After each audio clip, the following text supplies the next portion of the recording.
मेरे प्यारे बच्चों, आप सभी को नमस्कार। क्या हाल है आप सभी के? उम्मीद है आप ठीक ठाक होंगे, मस्त होंगे, बढ़िया होंगे। मेरे दोस्तों, आप सभी का स्वागत है मेरी इस क्लास में। मेरे प्यारे बच्चों, आज से हम स्टार्ट कर रहे हैं बहुत ही ज़रूरी टॉपिक, जिसकी सबसे ज़्यादा डिमांड रहती है। मेरे बच्चों, जब से एग्ज़ाम्स के पैटर्न बदले हैं, तो जो टॉपिक मैं आज कराने जा रहा हूँ, DI डाटा इंटरप्रिटेशन, DI बोलते हैं, डाटा इंटरप्रिटेशन बोलते हैं इसे। इस टॉपिक से बहुत छोटे सवाल पूछे जाते हैं, क्योंकि अगर इसमें बड़ा सवाल देगा तो आपको करने में समय लगेगा। अब बहुत छोटे छोटे टॉपिक इससे पूछे जाते हैं, बहुत छोटे छोटे से क्वेश्चन होते हैं, लेकिन आपको जानकारी पूरी तरीके से बेसिक होनी चाहिए कि मतलब क्या है, क्या क्या उसकी वैल्यू है, वो सारी चीज़ें पता होनी चाहिए। तो आज मेरे प्यारे बच्चों, हम DI स्टार्ट कर रहे हैं, डाटा इंटरप्रिटेशन। आप सबसे उम्मीद है बहुत ध्यान से पढ़ेंगे और बहुत जल्दी से सीखेंगे। मेरे प्यारे बच्चों, DI के टाइप क्या क्या हैं, अब हम उस पर चर्चा कर रहे हैं। तो DI जो है, एक तो है टेबुलर रिप्रेजेंटेशन होता है डाटा का, एक तो होता है टेबुलर रिप्रेजेंटेशन, यानी इस तरह से हम टेबल में डाटा को रिप्रेजेंट कर दें कि भाई 11th क्लास में कितने लड़के हैं, कितनी लड़कियां, टोटल बच्चे, BA फर्स्ट में, सेकंड में, थर्ड में कितने बच्चे, कितने लड़कियां, ये सब, ये टेबुलर डाटा हो गया। दूसरा है मेरे बच्चे, उसी टेबुलर डाटा को हम डायग्राम के रूप में समझाते हैं। कैसे समझा सकते हैं? डायग्राम के रूप में समझाते हैं। यानी आंकड़े जो होते हैं उनको प्रस्तुत करने के दो तरीके होते हैं, या तो हम टेबुलर फॉर्म में रिप्रेजेंट कर देते हैं, सीधा सीधा टेबल दिखा के, या फिर हम उन पे, उन आंकड़ों के आधार पे एक डायग्राम बनाते हैं और उस डायग्राम के आधार पे चीजें समझाते हैं। आइए मेरे दोस्तों, इसी बात पर चर्चा करते हैं। तो अब हमें चर्चा ये करनी कि टाइप्स ऑफ डायग्राम रिप्रेजेंटेशन, कि भाई जो डायग्राम्स होते हैं उनको किस किस तरीके से रिप्रेजेंट किया जा सकता है। तो मेरे बच्चे, सबसे पहली होती है ज्योमेट्रिक फॉर्म, जिसमें बार डायग्राम और पाई डायग्राम होता है। सेकंड होता है फ्रीक्वेंसी डायग्राम, जिसमें हिस्टोग्राम, पॉलीगन और ओजाइव होता है। और तीसरा होता है अरिथमेटिक लाइन ग्राफ और टाइम सीरीज ग्राफ। तो जब भी हम चीजों को डायग्राम के थ्रू समझाएंगे तो कुल मिला के मोटे तौर पे ये तीन तरीके ही शामिल होते हैं, तीन तरीके ही शामिल होते हैं।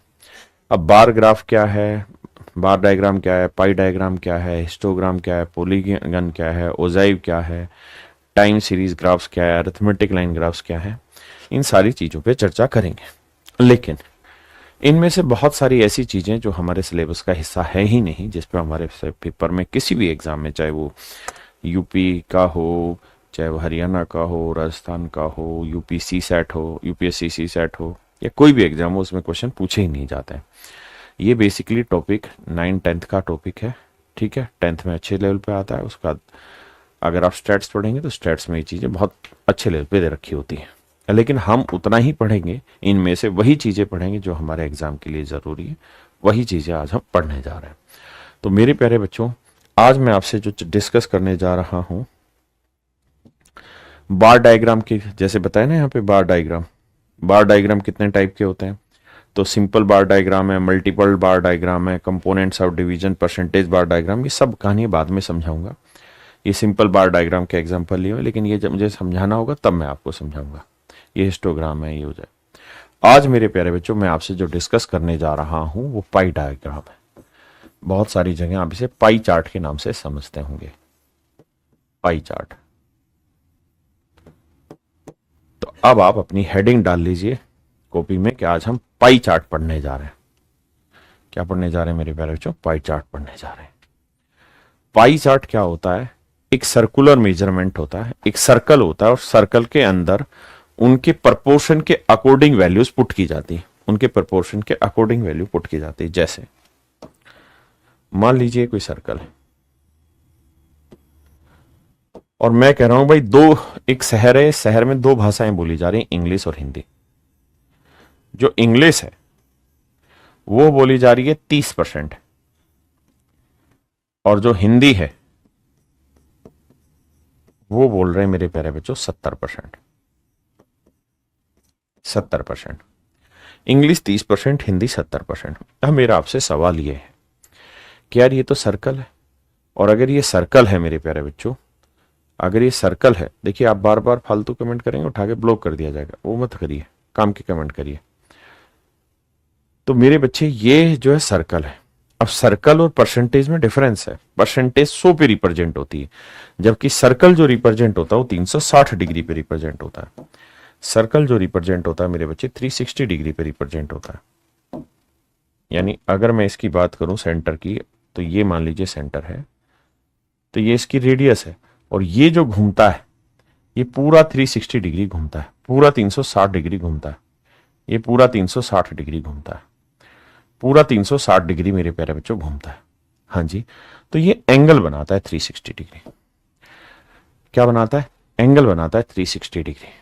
अब मेरे प्यारे बच्चों मैं आपको क्या समझाना चाह रहा हूं, मैं आपको ये कहना चाह रहा हूं कि किसी भी डाटा को जब हम पाई चार्ट में रिप्रेजेंट करते हैं तो कैसे रिप्रेजेंट करते हैं, उस बात पे चर्चा करते हैं। आइए मेरे प्यारे बच्चों, टोटल बच्चे कितने हैं? तो आप कहेंगे 100%। यानी इन 100% बच्चों को मुझे रिप्रेजेंट करना है पाई चार्ट में।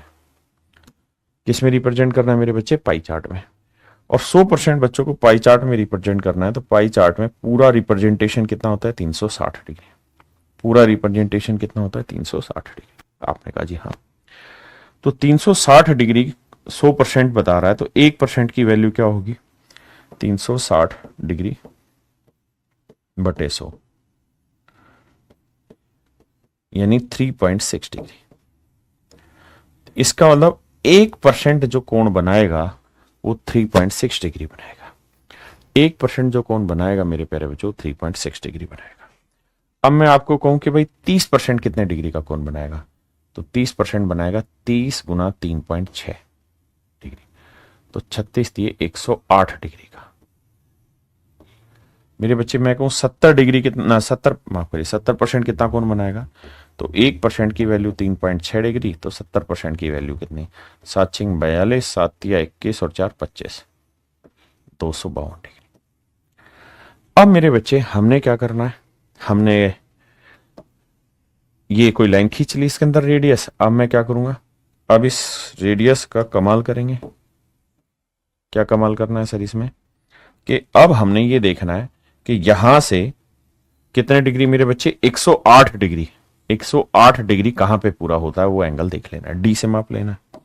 जहां 108 डिग्री हो रहा है वहां ऐसे एक लाइन खींच देनी। तो ये कोण जो आया मेरे बच्चों, ये आया 108 डिग्री, और ये 108 डिग्री जो होगा वो किसको रिप्रेजेंट करेगा मेरे प्यारे बच्चों? इंग्लिश को रिप्रेजेंट करेगा। किसको रिप्रेजेंट करेगा? इंग्लिश को। इंग्लिश को रिप्रेजेंट करेगा। ऐसी और होता तो और कौन बनाते, लेकिन बाकी जो कौन बच गया मेरे प्यारे बच्चों, कितना बच गया? तो आप कहेंगे 252 डिग्री। 252 डिग्री बच गया। तो ये जो 252 डिग्री आया ये किसको रिप्रेजेंट करेगा? हिंदी को। ये मेरे प्यारे बच्चों रिप्रेजेंट करेगा हिंदी को। अब क्या होता है, छोटी क्लासों में हम इसी को कलरफुल बना देते हैं। कैसे कलरफुल बनाते हैं वो समझिए। ये बना दिया इंग्लिश का, ठीक है जी। वहीं अगर मेरे बच्चों हम इसे उसमें बनाएं, ये बना दिया मैंने हिंदी का। ये हो गया मेरे प्यारे बच्चों मेरा पाई चार्ट। ये मेरे नन्हे मुन्ने बच्चों मेरा क्या बन गया? Pie chart. क्या आप मेरी बात से सहमत है? बहुत ज्यादा। एक पाई चार्ट और बनाइए।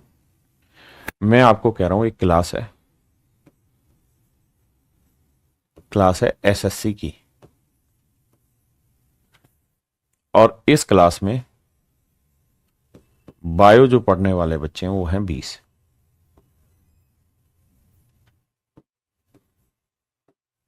फिजिक्स पढ़ने वाले जो बच्चे हैं वो हैं 10। केमिस्ट्री पढ़ने वाले बच्चे हैं 5। हिस्ट्री पढ़ने वाले बच्चे हैं 15। मैथ पढ़ने वाले बच्चे हैं 80। इंग्लिश पढ़ने वाले हैं 20। और क्या रह गया? 100 और 20 40 और 10 50 150। और क्या सब्जेक्ट रह गया? रीजनिंग। रीजनिंग पढ़ने वाले बच्चों की संख्या 30। ठीक है जी। ये एक क्लास है एसएससी की, एक कोचिंग है। इस कोचिंग में एसएससी में टोटल इतने बच्चे हैं, इसमें से बायो में 20 पढ़ रहे हैं, इसमें इसे इतने इतने पढ़ रहे हैं। तो मेरा आपसे सवाल है कि इन्हें पाई चार्ट के रूप में रिप्रेजेंट करिए। पाई चार्ट के रूप में रिप्रेजेंट करिए। तो मेरे प्यारे बच्चों, जब आप इन्हें पाई चार्ट के रूप में रिप्रेजेंट करेंगे तो कैसे करेंगे, ये सवाल है। आप कहें क्या हमसे पाई चार्ट रिप्रेजेंट कराएगा? नहीं, बिल्कुल नहीं कराएगा। लेकिन वो बनता कैसे है, अगर हम इस बात को तसल्ली से समझ गए तो उसके बाद किसी भी सवाल में हमें कोई दिक्कत नहीं आएगी। ये मेरा दावा आपके साथ। आइए आइए देखिए मेरे दोस्त,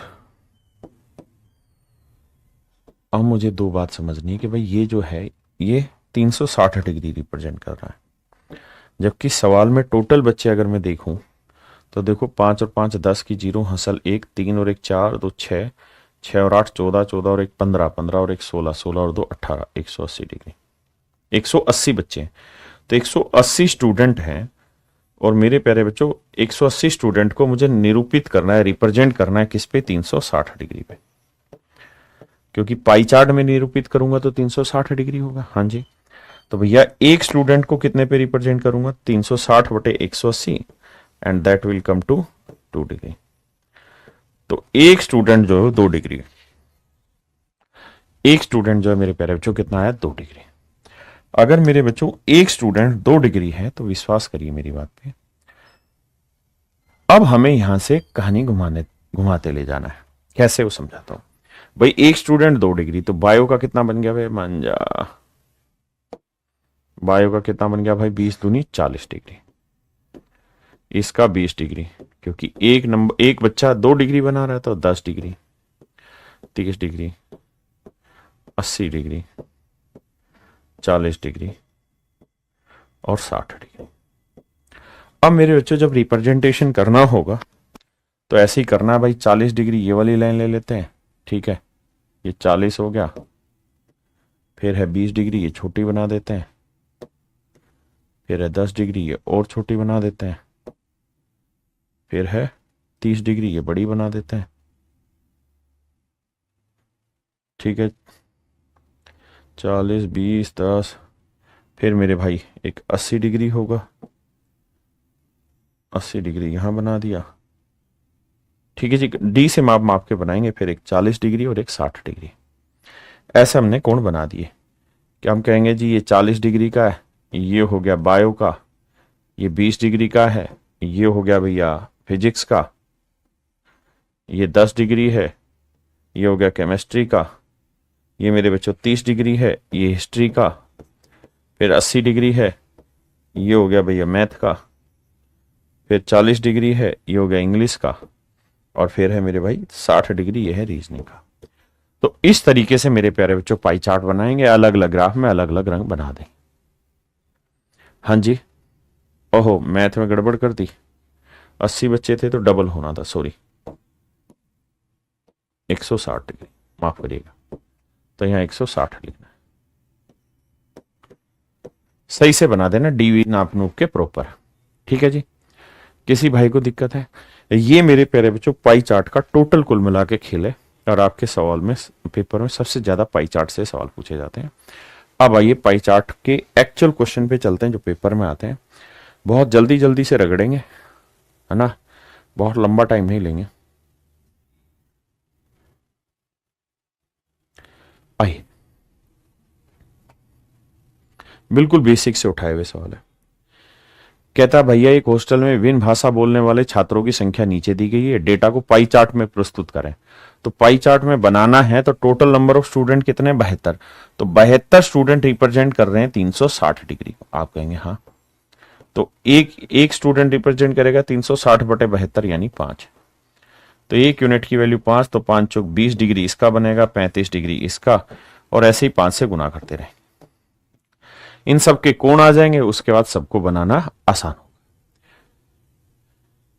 जी सलोनी, रिया, सौरभ, भारतेंद्र, तुलसी, अभिषेक, तौसिफ से पढ़ाई पे ध्यान दो। आप सबके कमेंट आ रहे हैं और मैं देख रहा हूं।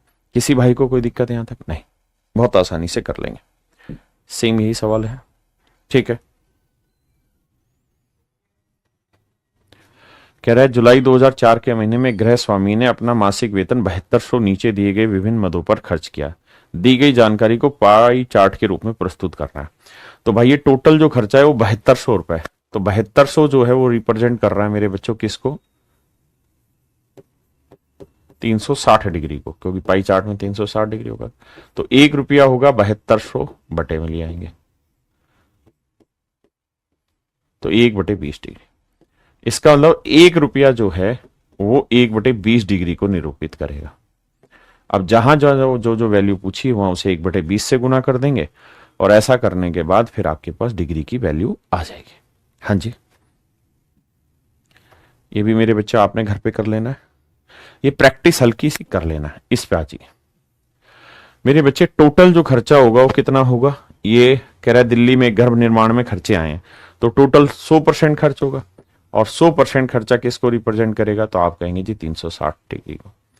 तो मेरे बेटा 1% की वैल्यू कैसे निकलेगी, भाग दे के, तो आएगी 3.6 डिग्री। अब हर एक को 3.6 से गुना करेंगे, उनका एंगल आ जाएगा, और एंगल निकाल के आप आसानी से पाई चार्ट बना ले। उम्मीद है पल्ले पड़ गई। अब भाई अब ये पेपर का क्वेश्चन है, करिए।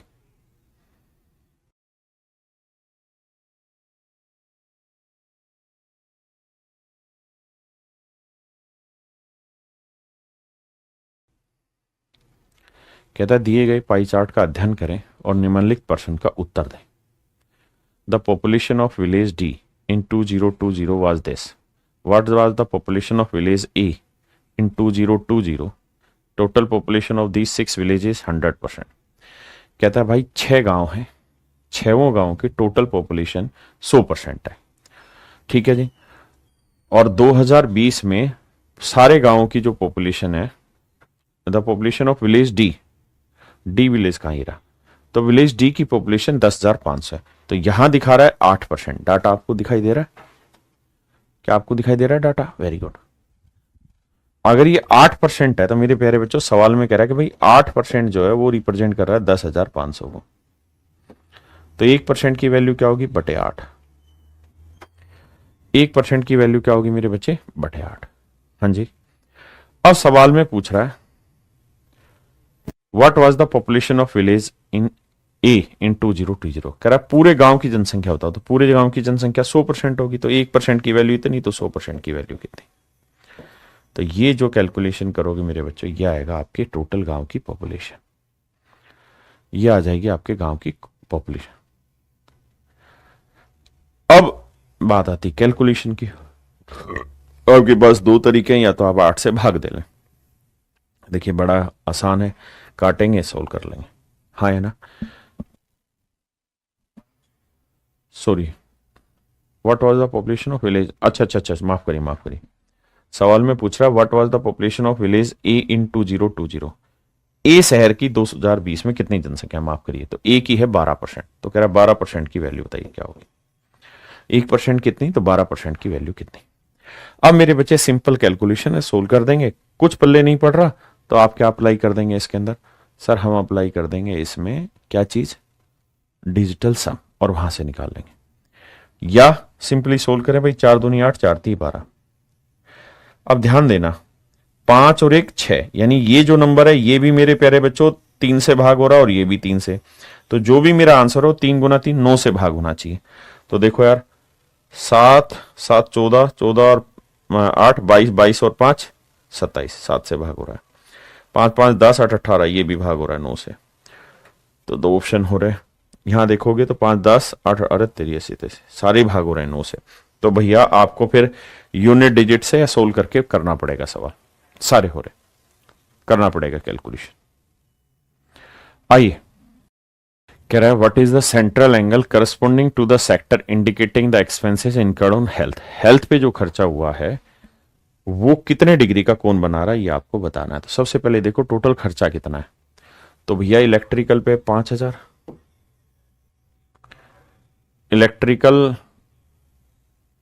इलेक्ट्रीशियन है क्या लिखा है, जो भी है 2,000 खर्चा ये हो गया। 8,000 पढ़ाई पे खर्च कर दिया, हेल्थ पे 15,000 खर्च कर दिया, और रेंट पे 20,000 खर्च कर दिया। टोटल खर्चा कितना हो गया, देखो 15 और 5 20, 8 2 10, 20 20 40 50,000। तो मेरे भाई 50,000 रुपए जो हैं वो रिप्रेजेंट कर रहे हैं 360 डिग्री को। तो 1 डिग्री एक रुपए की वैल्यू कितनी होगी, 360 बटे 50,000। हाँ जी, समझ रहे हैं। फिर से समझाता हूं, ध्यान देना भाई। टोटल खर्चा 20 और 15 35, 35 और 5 40,000, 40 और 10 50,000 है। 50,000 रिप्रेजेंट कर रहा है 360 को, तो 1 डिग्री 1 रुपए की वैल्यू आ जाएगी 360 बटे 50,000। अब कहता है कि स्वास्थ्य को दर्शाने वाले का केंद्रीय कोण ज्ञात करें। तो स्वास्थ्य को कितना दिखा रहा है 15,000, तो 1 रुपए की वैल्यू इतनी है, तो 15,000 रुपए की वैल्यू क्या होगी, that is your question. 3 zero से 3 जीरो निपटाओ, ठीक है जी। उसके बाद भैया 5 जीरो से ये जीरो निपटाओ, 5 थी 15, 36 थी 108 डिग्री, तो आंसर आ जाएगा मेरे प्यारे बच्चों 108 डिग्री। हाँ जी, बहुत आसान है, करिए जी।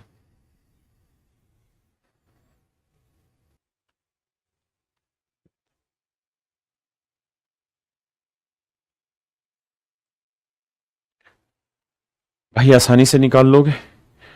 टोटल होगा 40 10 50 और 50 100, 100% रिप्रेजेंट करेगा 360 को, तो 1% की वैल्यू 3.6, तो 40% की वैल्यू कितना, आराम से आप आसानी से कर लेंगे। हाँ जी, तो 40 गुना 3.6,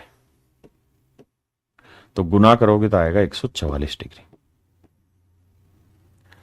हाँ जी, और वैसे भी याद रखना 100% 360 डिग्री, तो 1% की वैल्यू हमेशा 3.6 डिग्री आएगी। करिए।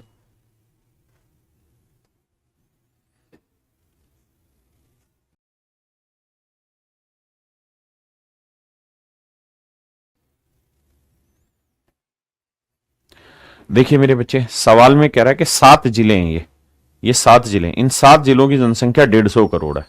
तो टोटल अगर निकालोगे तो 100% होगा, तो 100% की वैल्यू है मेरे बच्चों 150 करोड़, तो 1% की वैल्यू बटे 100।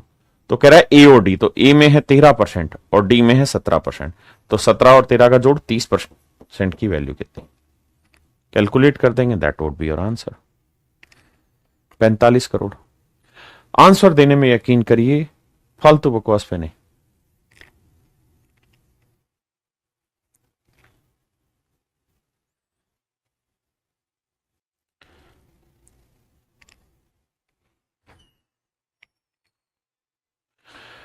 सवाल में मेरे बच्चों कह रहा है कि भाई कुल मिला के अंक हैं 3000, तो रीजनिंग में कितने हैं, तो भैया टोटल 360 डिग्री, 360 डिग्री रिप्रेजेंट कर रहा है 3000 को, तो 1 डिग्री की वैल्यू 3000 बटे 360, तो कह रहा है रीजनिंग में तो 75 डिग्री की वैल्यू कितनी, तो भैया 360 डिग्री रिप्रेजेंट कर रहा है किसे मेरे बच्चों 3000 को, तो 1 डिग्री की वैल्यू बटे 360, तो भैया 75 डिग्री की वैल्यू कितनी, कैलकुलेट करेंगे, मेरा आंसर आ जाएगा।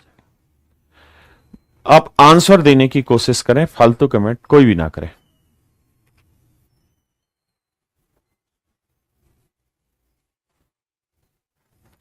आसानी से कर लेंगे भाई, प्रैक्टिस कर लेनी इनकी।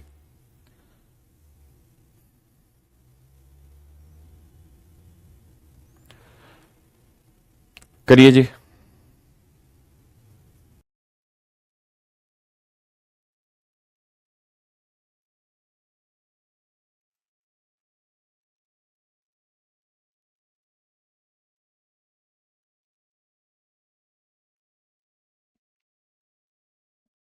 देखिए मेरे भाई, कहता है number of illiterate in different state दिखा रखा है। अब सवाल में क्या कह रहा है, ए बी और सी में निरीक्षणों की कुल संख्या, तो यहां देखोगे तो 22 और 14 और 20 को जोड़ोगे तो 20 और 10 30 और 20 50 56%, और इसमें है डी में कितने मेरे बच्चे 44%। कहता जी रेशियो निकालो, तो 4 11 44 और ये आएगा 14 चौकू 56। अब कह रहा है डी से निरीक्षणों की कुल संख्या से कितना प्रतिशत, डी से कितना ज्यादा है, तो ये डी से कितना ज्यादा है भाई, तो ये 3 ज्यादा है मेरे बच्चों, ठीक है। देखिए यार ध्यान से, ए बी सी का बन रहा है 56% और डी का बन रहा है 44, तो कह रहा है ये वाली वैल्यू इसका कितना परसेंट है, तो 14 11 का कितना परसेंट है निकालना, 14 11 का कितना परसेंट है। अब 14 बटे 11 को आप लिखेंगे 1 जमा 11 एकम 11 3 बटे 11, और 1 बटे 11 होता है मेरे प्यारे बच्चों कितना, तो 9 सही 1 बटे 11, तो 3 बटे 11 कितना हो जाएगा 27 सही 3 बटे 11, तो 100, तो 1% 1 की वैल्यू 100%, और इसकी वैल्यू कितनी होगी 27, तो लगभग 127% के आसपास हमारा आंसर आएगा, ऑप्शन डी। मेरी बात समझे? इजी है भाई, जैसा कर रहे थे वैसा ही है। अब इसको पढ़िए, यहां दो पाई चार्ट दिए।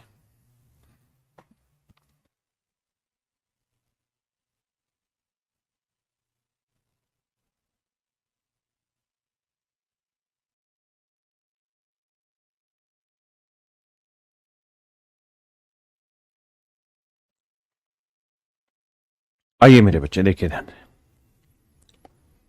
कहता है study the given pie chart carefully and answer the following question. What amount of the fund is acquired by the school from internal sources.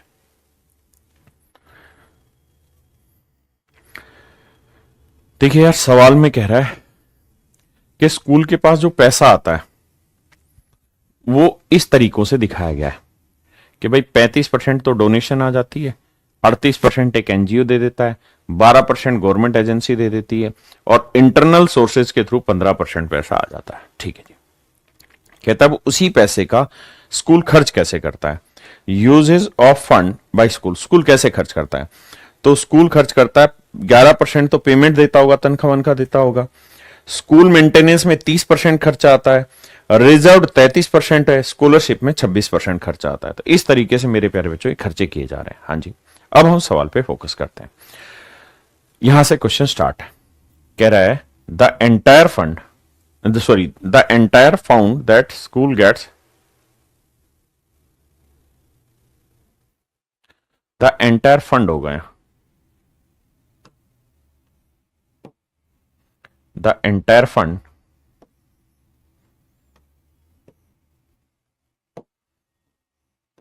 the entire fund that school gets from different sources is equal to ₹10 lakh। कहता है school को विभिन्न स्रोतों से मिलने वाला पूरा fund जो है वो 10 लाख रुपए के बराबर है। टोटल कुल मिला के उसे जो पैसा मिला वो 10 लाख रुपए के बराबर है। ठीक है जी। तो देखो जी, ये है पैसा कलेक्ट करने का तरीका कि भाई sources of funds in school, school में पैसा कहां कहां से आता है। अब कह रहा है the entire fund that school gets from different sources is equal to 10 lakh, वो 10 लाख के बराबर है। तो यहां अगर इन्हें देखोगे तो ये 100% है, तो मेरे प्यारे बच्चों 100% रिप्रेजेंट कर रहा है 10 लाख को। कितने को? 10 लाख को। तो मेरे प्यारे बच्चों 1% की वैल्यू बटे 100, 2 जीरो से 2 जीरो काटोगे।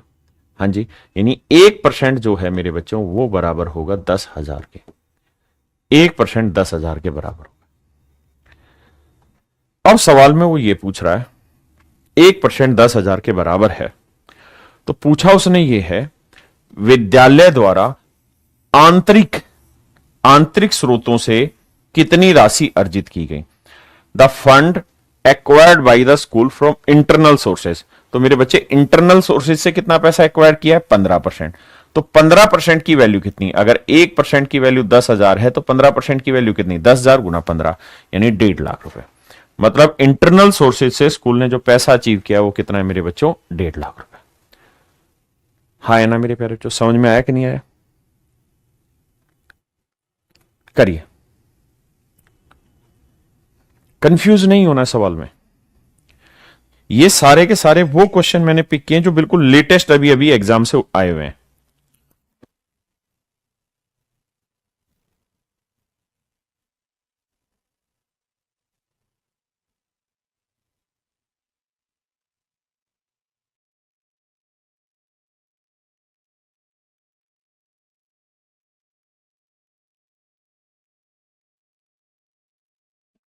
आइए मेरे बच्चे, कहता निम्नलिखित पाई चार्ट कक्षा 12 के अनुभाग ए बी सी डी ई में उपस्थित और उत्तीर्ण छात्रों की संख्या का डाटा दिखाता है। मतलब ये दिखा रहा है कि भैया अपीयर्ड स्टूडेंट 1800 बच्चे अपीयर हुए ए बी सी डी ई में, ऐसे बच्चे अपीयर हुए। ठीक है जी। और कहता है जो पास हुए हैं 1800 में से वो केवल 800 बच्चे ही पास हुए हैं। तो 800 बच्चे जो माफ करिए जो पास हुए हैं, 800 बच्चे जो पास हुए हैं उसमें ए स्कूल में 20% पास हैं, बी में 30, 25, 15 और 10% बच्चे ही पास हुए। मैं लिख देता हूं, ए स्कूल में मेरे बच्चों 20%, बी स्कूल में 30%, सी स्कूल में 25%, डी स्कूल में 15% और ई स्कूल में 10% ही बच्चे पास हुए। तो सवाल ने आपसे यह जानना चाहा मेरे दोस्त कि how many student fail in section C, कि भाई सेक्शन सी में कितने बच्चे फेल हुए। तो इसका इलाज ये है कि पहले तो ये निकालो total student in section C, student in section C, कि भाई सेक्शन सी में कितने बच्चे हैं टोटल, और इसमें से पास इन सेक्शन सी। तो सेक्शन सी में पास कितने हुए, तो वो जब घटा दोगे आप तो रिजल्ट आ जाएगा fail in section C, fail in section C, कि भाई फेल सेक्शन सी में फेल कितने हुए। यानी आपको सबसे पहले निकालना पड़ेगा सेक्शन सी में टोटल बच्चे कितने। तो बेटे ये बताओ ये टोटल वैल्यू किसको रिप्रेजेंट कर रही है, तो आप कहेंगे 360 डिग्री को, 360 डिग्री। तो 360 डिग्री रिप्रेजेंट कर रहा है 1800 बच्चों को। बहुत सुंदर भाई। तो कह रहा है कि सी में कितने बच्चे हैं, 100 डिग्री, तो 100 डिग्री की वैल्यू कितनी, दैट इज माई क्वेश्चन। अब 0 से 0, 18, 36 5 180, 50 आएगा, 50 को 10 से गुना करेंगे 500। यानी ये बात तय हुई कि सेक्शन सी में मात्र 500 बच्चे, सेक्शन सी में मेरे प्यारे बच्चों 500 बच्चे, सेक्शन सी में 500 बच्चे। अब ये पता करना है कि भैया सेक्शन सी में पास कितने हुए। तो भैया पास हुए हैं 800। यहां तो वैल्यू थी डिग्री में, यहां वैल्यू दे रखी है परसेंटेज में। यहां वैल्यू किस में दी है मेरे बच्चों, परसेंटेज में। इसका मतलब 100% रिप्रेजेंट कर रहा है 800 को। तो अगर 100% रिप्रेजेंट कर रहा है 800 को, तो भैया 1% की वैल्यू 8 आ जाएगी। अब हमें पता करना है कि सेक्शन सी में कितने बच्चे पास हुए, तो आंसर है जी 25%। तो 25% की वैल्यू कितनी, मेरे बेटा ध्यान दो भाई, ये टोटल पास जो बच्चे हुए हैं 100% है, तो 100% रिप्रेजेंट कर रहा है 800 को, तो 1% की 800 बटे 100। तो सेक्शन सी में पास कितने हुए, 25%। 25% की वैल्यू कितनी है, तो 25 8 200 बच्चे। यानी सेक्शन सी में पास हुए हैं 200 बच्चे। तो भैया 500 अपीयर हुए थे, 200 पास हो गए, तो फेल होने वाले कितने रहे, 300। इसका मतलब मेरे प्यारे बच्चों सेक्शन सी में 300 बच्चे फेल हो गए। अब जल्दी से कमेंट करके बताइए कितने बच्चे समझ गए। और आप सबको ये कसम है कि कोई भी एक से ज्यादा कमेंट मत करे एक सवाल के आंसर में।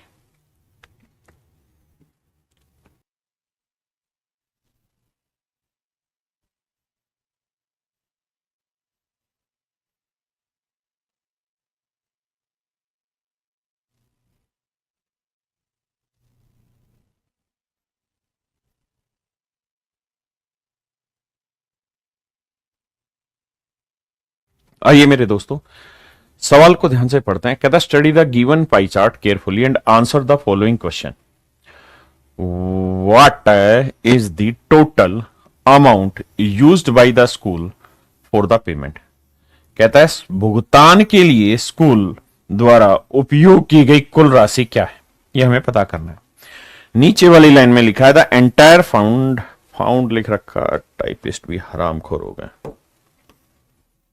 ये फंड है, एंटायर फंड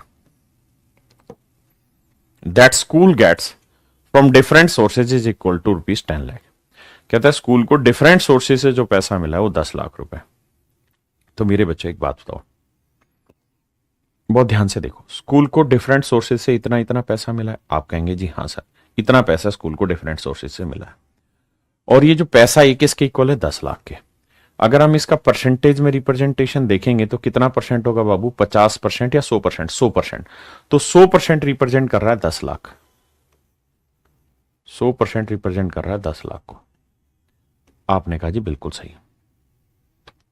किसी भाई को कोई दिक्कत है, किसी तरीके की कोई दिक्कत हो यहां तक? नहीं। अब स्कूल सवाल में कह रहा है कि भाई अब ये बताओ कि स्कूल ने पेमेंट के लिए जो फंड यूज किया वो कितना है। तो मेरे बच्चे पेमेंट के लिए जो स्कूल ने फंड यूज किया है वो लिखा हुआ 11%। यानी जो भी उसे पैसा मिला है उसमें से 11% पैसा उसने यूज किया है, 11% पैसा उसने यूज किया है। किसके लिए, पेमेंट्स के लिए यूज किया है। तो मेरे बच्चों आप ऐसे समझो कि भैया ये टोटल खर्चा है, टोटल खर्चा है। आप कहेंगे जी हाँ ये बिल्कुल सही बात है, टोटल खर्चा है। तो टोटल खर्चा देखेंगे तो कितना बैठेगा, 100% बैठेगा, बिल्कुल 100% है। तो हमारे पास पैसा कितना था, 10 लाख रुपए, बचाया हमने कुछ है नहीं, तो 100% की वैल्यू 10 लाख है, तो 1% कितनी। अब मेरे से पूछ रहा पेमेंट कितनी की है, तो भैया 11%, तो 11% की वैल्यू कितनी, that is my question. 2 zero से 2 जीरो काटेंगे तो 1,10,000 मेरा आंसर आ जाएगा। यानी पेमेंट के लिए स्कूल से जो मैंने खर्चा किया वो 1,10,000 किया। ये अभी के करंट के पेपर में आए हुए सवाल है, बहुत ही आसान सवाल है, 2 पाई चार्ट डाल के आपको थोड़ा सा कंफ्यूज करेगा और कुछ नहीं, घबराना नहीं। क्लियर है बात?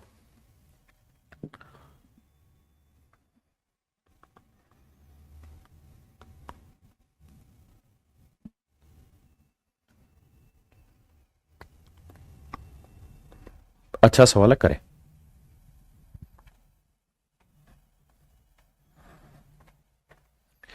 देखिए मेरे प्यारे बच्चों, सवाल में क्या करा है, कहता निम्नलिखित पाई चार्ट कक्षा 12 के अनुसार ABCD में उपस्थित और उत्तीर्ण छात्रों की संख्या का डाटा दिखाता है।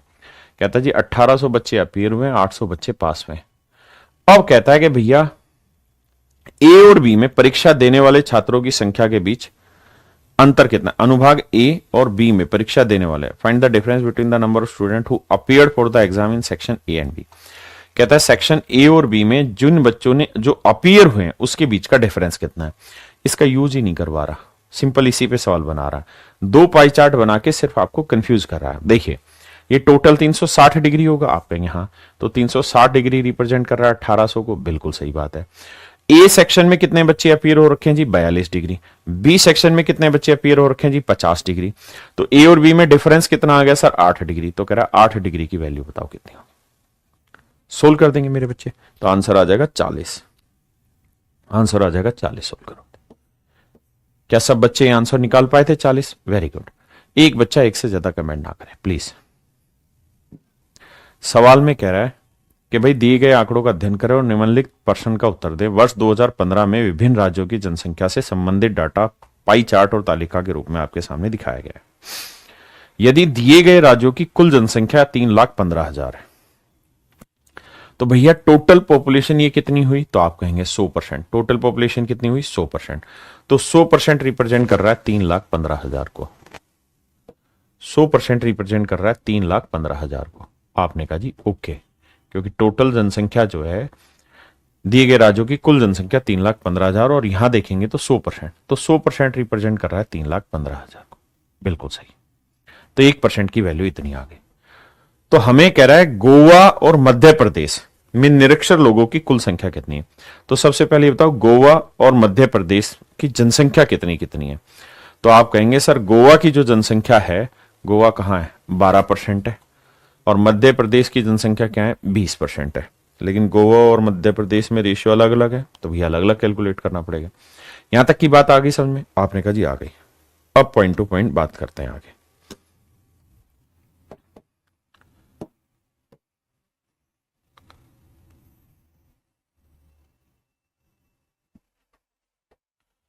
आइए मेरे भाई, थोड़ी सी जगह मुझको भी तो चाहिए काम करने के लिए।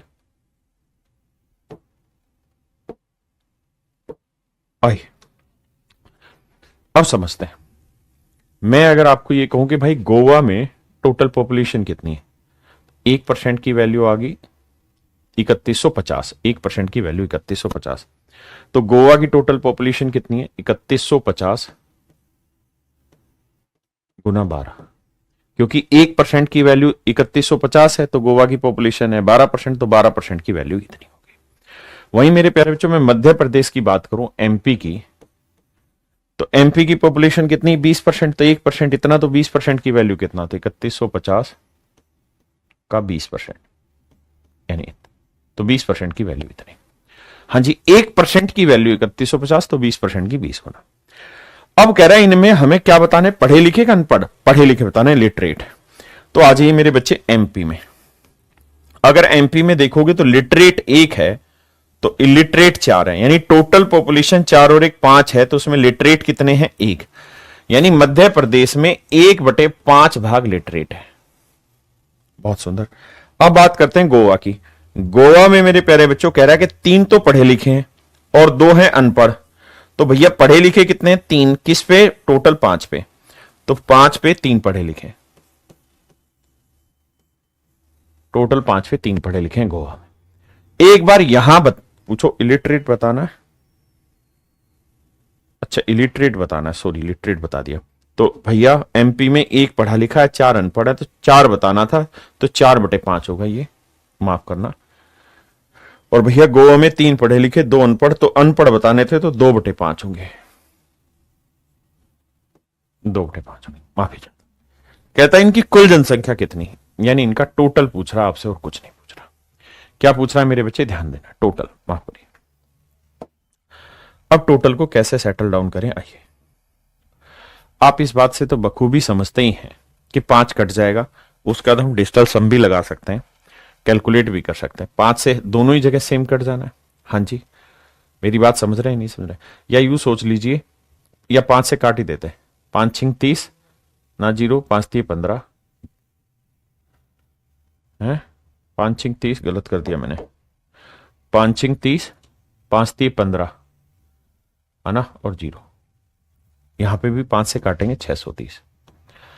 अब मेरे बच्चों एक बात आपने ध्यान देनी है, डिजिटल सम करते हो, ट्राई करते हो क्या, लेकिन डिजिटल सम में नुकसान एक ही है कि 2-3 ऑप्शन मिल जाएंगे तो बसड़ हो जाएगी।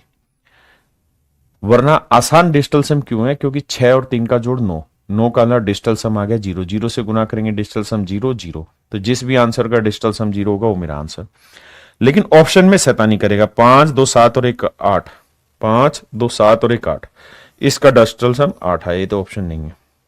8 और 1 9 9, इसका डिजिटल सम 0 है। 8 7 15 9, इसका डिजिटल सम 0 नहीं है। 5 5 10, तेरी ऐसी कम तैसी, 5 5 10 और 18, इसका डिजिटल सम 0 है। तो मेरे बच्चे मेरे पास बी और डी ऑप्शन आ गए। अगर हम कैलकुलेशन करें तो बी और डी में फंस जा रहे हैं। अब आपके पास ऑप्शन क्या है उस बात पे विचार करते हैं। अब आपके पास ऑप्शन क्या है मेरे प्यारे बच्चों, उस बात पे चर्चा कर लेते हैं। आइए भैया, अब अगर मैं पूरे में से 630 कॉमन ले लूं, आपने कहा जी ले लीजिए, तो यहां 12 दूनी 24 बचा, यहां 20 चौक 80 बचा, 80 और 24 को जोड़ेंगे तो 104 आया। अब बस समझ में आ गया कि यार 630 को अगर 100 से भी गुना करते तो आंसर 63,000 है। ये 4 ज्यादा है तो मतलब आंसर 63,000 के पास वाला ढूंढना है, तो ये पास में ही है, ये तो ऑप्शन डी पास में।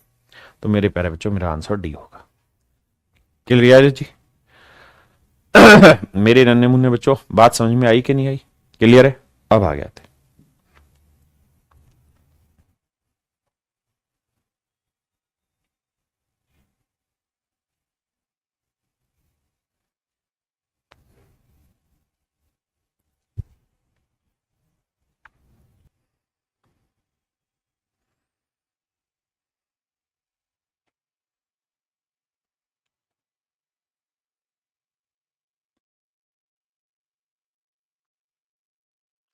आइए मेरे दोस्त, कह रहा study the given pie chart carefully and answer the following question.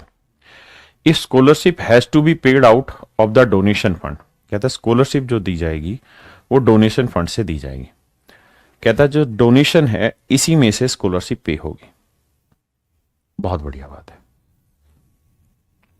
Sorry, if scholarship has to be paid out, यहां से ध्यान से पढ़िए, if scholarship has to be paid out out of the donation fund, कहता है यदि छात्रवृत्ति का भुगतान दान की निधि से किया जाना है, then what is the percentage of donation fund used, what is the donation fund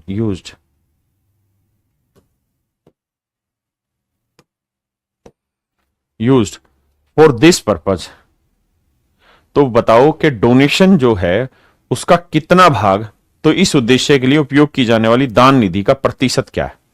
कहता है भैया डोनेशन में जो पैसा आया और स्कॉलरशिप में जो पैसा खर्च हुआ, वो स्कॉलरशिप में जो पैसा खर्च हुआ और डोनेशन में आए पैसे का कितना प्रतिशत है, ये हमारे सवाल का उत्तर होगा। आपका टाइम स्टार्ट होता है, अब करिए। तो आप पहली बात ये कहेंगे, देखो सर, स्कूल को विभिन्न स्रोतों से मिलने वाला फंड, पूरा फंड 10 लाख रुपए के बराबर है।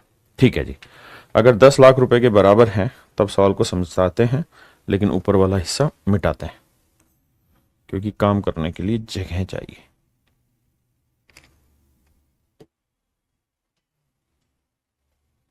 ये क्या आ गया? आइए मेरे दोस्त, अब कह रहा है टोटल जो पैसा है वो 10 लाख रुपए। तो यहां मेरे बच्चे टोटल पैसा कितना हुआ? 100%। 100% रिप्रेजेंट कर रहा है 10 लाख को। 100% रिप्रेजेंट कर रहा है 10 लाख को। तो बाबू डोनेशन में कितना खर्चा की हो? 35%। तो 35% की वैल्यू कितनी? तो आप कहेंगे सर ये हो जाएगा 3,50,000। यानी मेरे प्यारे बच्चों डोनेशन में जो खर्चा बैठाया है तुमने, या डोनेशन जो तुमको मिली है वो मिली है 3,50,000 की। हाँ जी। अब कह रहा है कि भैया पूरा 10 लाख रुपए तुमने खर्च कर दिया किस चीज के ऊपर? स्कूल में, ऐसे इन चीजों के ऊपर। तो 10, ये टोटल 100% है। तो 10 लाख का जो खर्चा किया है, समझ रहे हो ना मेरी बात को? 10 लाख का खर्चा किया स्कूल में, तो ये सारा खर्चा है 100%। तो 100% खर्चा रिप्रेजेंट कर रहा है 10 लाख को। तो भैया स्कॉलरशिप पे कितना खर्चा हुआ? 26%। तो 26% की वैल्यू कितनी? गुना 26। आपने कहा जी बिल्कुल सही बात है। तो कैलकुलेट करेंगे तो यह आएगा 2,60,000। 2,60,000। हाँ जी। अब कह रहा है जिसकी परसेंटेज वैल्यू बताइए। देखो मेरे भाई 3 जीरो से ना 4 जीरो से 4 जीरो कटा, कट तो रहा नहीं है ये। आप कहेंगे जी बिल्कुल नहीं कट रहा। तो हमें 26/35 बताना है, कितना परसेंटेज होगा, ये मेरा सवाल है। सोचिए जरा।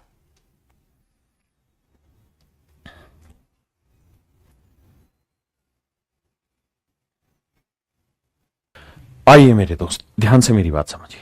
अब हमें परसेंटेज कैलकुलेशन करनी है। हमें पता करना है 26/35 कितना परसेंट है। 26/35 कितना परसेंट है? देखिए एक तो बेसिक ही तरीका कि मैं इसे काटूं, 5 7 35 और 5 से काटूं 20। हाँ जी। फिर 20 को 26 से गुना करूं, 26 दूनी 52, 520 आया।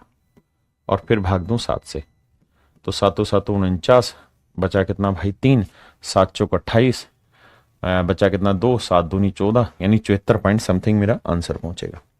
74 पॉइंट समथिंग में मेरा एक ही ऑप्शन है, ऑप्शन सी। हाँ जी 74.29 मेरा सही आंसर है। दूसरा है कि मैं यहां कोई जुगाड़ लगाऊं अपनी कैलकुलेशन का और सवाल को करने की कोशिश करूं। आइए मेरे बच्चे अब जरा ध्यान से समझिए। देखिए ये तो हटी क्या कहानी से, 26/35 ही चाहिए हमें।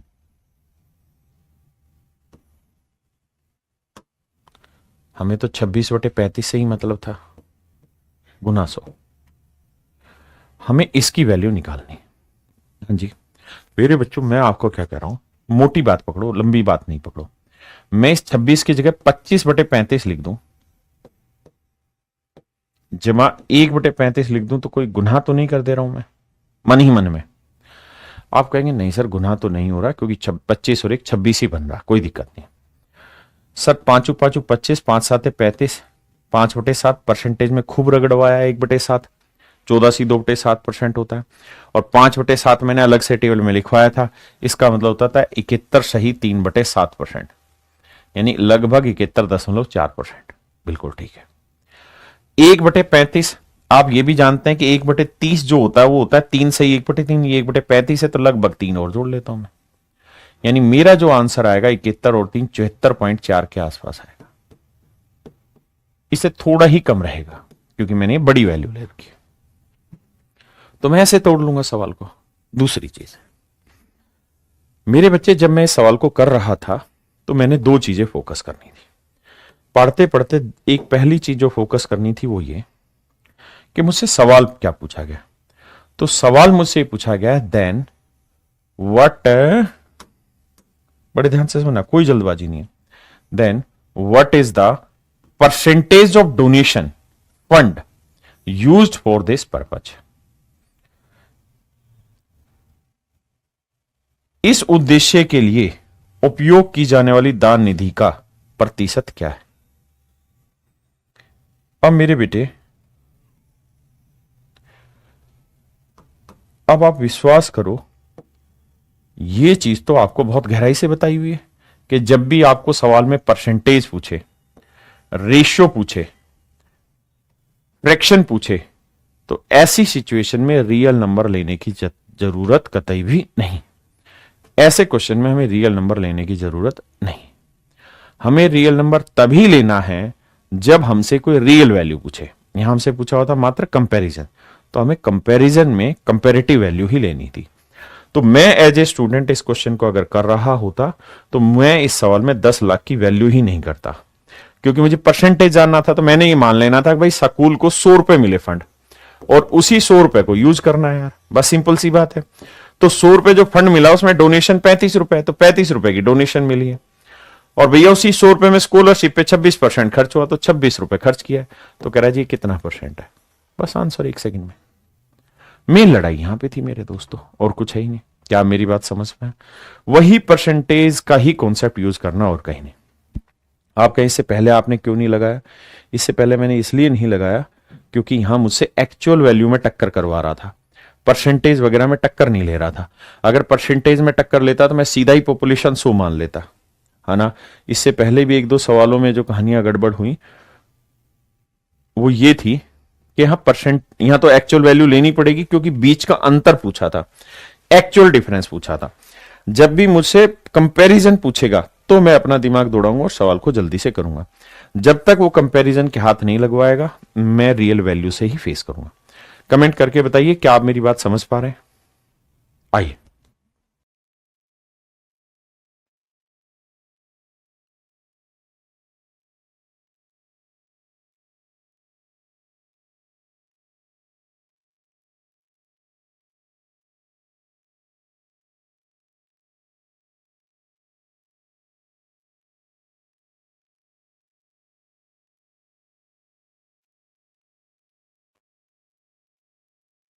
ये सवाल बेहद ही आसान है।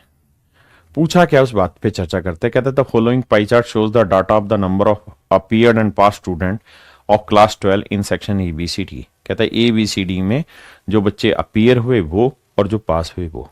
पूछा क्या उस पे आता है।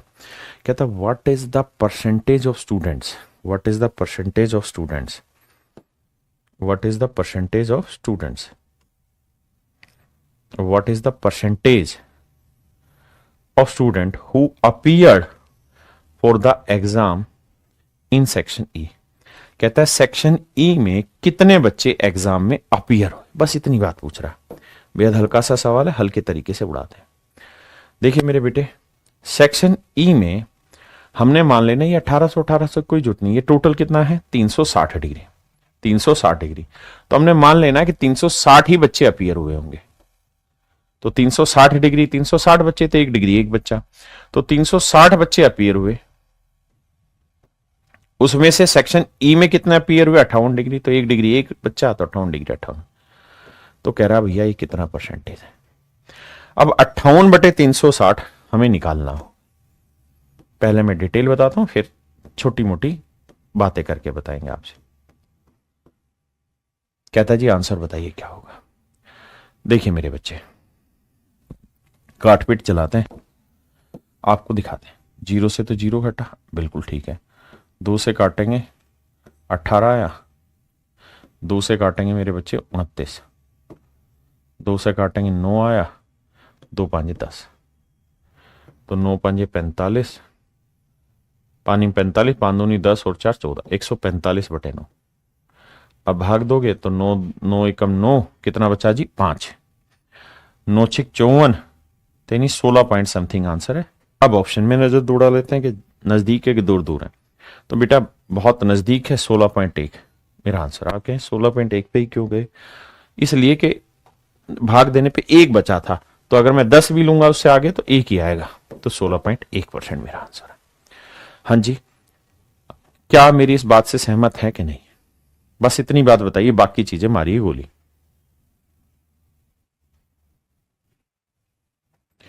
अब मेरे बच्चे एक बात बताना, मैं अगर पेपर में स्टूडेंट हूं और मैं इस क्वेश्चन को कर रहा हूं, तो मैं इस 100 पे तो चर्चा नहीं करूंगा। मैं 58/360 से लड़ाई लड़ूंगा और इसी पे खेल खेलूंगा। कटता है तो मैं सिंपल करने की नेचुरल है कोशिश करूंगा, तो यह आएगा मेरे बच्चे कितना 29/180। 29/180 कितना परसेंट होगा ये मुझे चाहिए।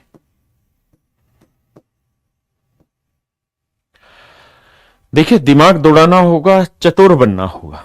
एक बात बताना मुझे, मैं इस 29 को 30/180 -1/180 दिमाग में लिख दूं तो कोई बहुत बड़ा गुनाह तो नहीं हो जाएगा?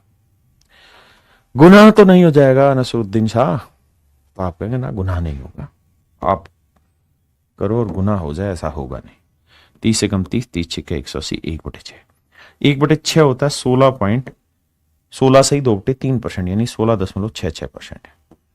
यानी ये तय हुआ मेरे दोस्त कि आपका उत्तर हर हाल में 16.66 से तो छोटा आएगा, क्योंकि इससे भी 1/180 की भी तो कुछ वैल्यू होगी, तो घटाओगे तो हर हाल में आपका उत्तर 16.66% से तो नीचे ही जाएगा। इसमें लिखित उत्तर दे सकते हैं सर, गारंटीड आंसर दे सकते हैं, इसमें कोई दो राय नहीं। अब आपको जी ऐसा है तो फिर तो सर 16.66 से कौन सा छोटा? ये है नहीं, ये है नहीं, ये 16.6 से छोटा है नहीं, बड़ा है सर। तो बचा क्या? Option C. हमें डिटेल नहीं करना होगा, दिमाग की खिड़की खोलनी है, बार बार बार बार बार बार प्रैक्टिस करते थे। परसेंटेज को भूलना नहीं है, जो प्रैक्टिस की क्लासेस कराई उसको भूलना नहीं है। करिए मेरे भाई।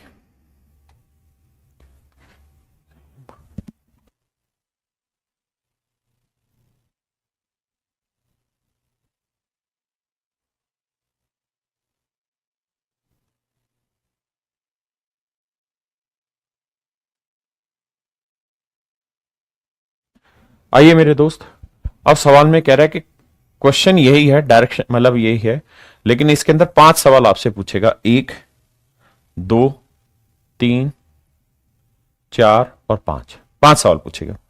देखिए यार, ये ट्रेंड होता था पहले कि एक पाई चार्ट देता था और उससे 5 क्वेश्चन पूछता था। लेकिन अब अगर इस ट्रेंड की मैं बात करूं तो ये ट्रेंड पूछा जाएगा सीडीएस जैसे एग्जाम में, जहां एक पाई चार्ट पे 5 क्वेश्चन बनाएगा। क्योंकि 5 क्वेश्चन को सोल्व करने के लिए हमें कम से कम 2.5 मिनट चाहिए ही चाहिए, 2.5 से 3 मिनट चाहिए, और वो ऐसा होगा नहीं कि एक क्वेश्चन में इतना मिनट। तो ये अभी जो एग्जाम है, उस एसएससी वाला एग्जाम, उसके लेवल की बात नहीं है। ये बात हो रही है किसकी मेरे प्यारे बच्चों? सीडीएस टाइप के एग्जाम की, है ना, जहां समय ज्यादा मिलता है। आइए पढ़िए।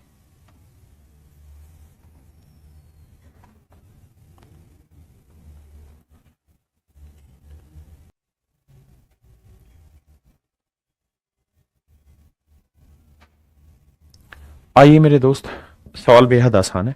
कह रहा भाई टोटल 4500 बच्चे, सवाल में पूछा है आईटी में, तो भैया 100% 4500, तो 1% की वैल्यू आ गई मेरे बच्चे 45।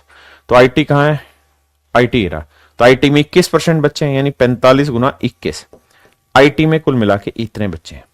अब कह रहा है आईटी विभाग में महिलाओं की संख्या क्या है? तो आईटी विभाग ये रहा, तो आईटी में मेल 1 है तो फीमेल 2 है, तो टोटल पॉपुलेशन 2 और 1 3, 3 में 2 भाग है, तो 2/3 भाग, 3 7 21। अभी भी अगर थोड़ा दिमाग दौड़ाओगे तो आप ये समझना कि भाई 45 के अंदर क्या मौजूद है? सर 45 के अंदर 9 मौजूद है, 5 मौजूद है, यानी जो भी मेरा आंसर होगा 9 से भाग जाएगा, 5 से भाग जाएगा। 5 से तो सारे भाग जा रहे हैं, 9 से देखते हैं। 6 3 9 जा रहा है, 6 1 7 नहीं जा रहा, 6 2 8 नहीं जा रहा, 6 4 10 नहीं जा रहा। भाई अंकों का जोड़ 9 से भाग जाता है ना 9 में, तो option A is absolute correct answer. आइए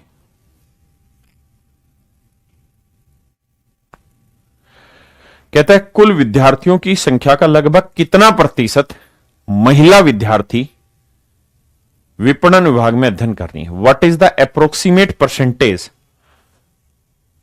what is the approximate percentage of female student studying in marketing department. कहता है मार्केटिंग डिपार्टमेंट में कितने प्रतिशत महिलाएं पढ़ रही हैं? तो मेरे बच्चे, अब आपको 4500 लेने की जरूरत नहीं है। क्यों नहीं है सर जरूरत? कहा है कि हम आपको कई बार समझा चुके हैं कि जब भी आपसे परसेंटेज पूछा जाए, रेशियो पूछा जाए, फ्रैक्शन पूछा जाए, तो मेरे बेटे वहां रियल वैल्यू लेने की जरूरत नहीं है। You can solve these question with the help of comparative data only. तो मैं यहां दिमाग ये दौड़ाऊंगा कि भाई टोटल बच्चे 100 मान लेता हूं, और मार्केटिंग में कितने बच्चे हैं? मार्केटिंग में है सर 16% बच्चे, तो 16 बच्चे हैं मार्केटिंग में। मार्केटिंग में कितने बच्चे हैं जी? 16 बच्चे। तो कहता है मार्केटिंग में जो बच्चे हैं, हो स्टडिंग इन मार्केटिंग, मार्केटिंग में कितने बच्चे पढ़ रहे हैं? 16।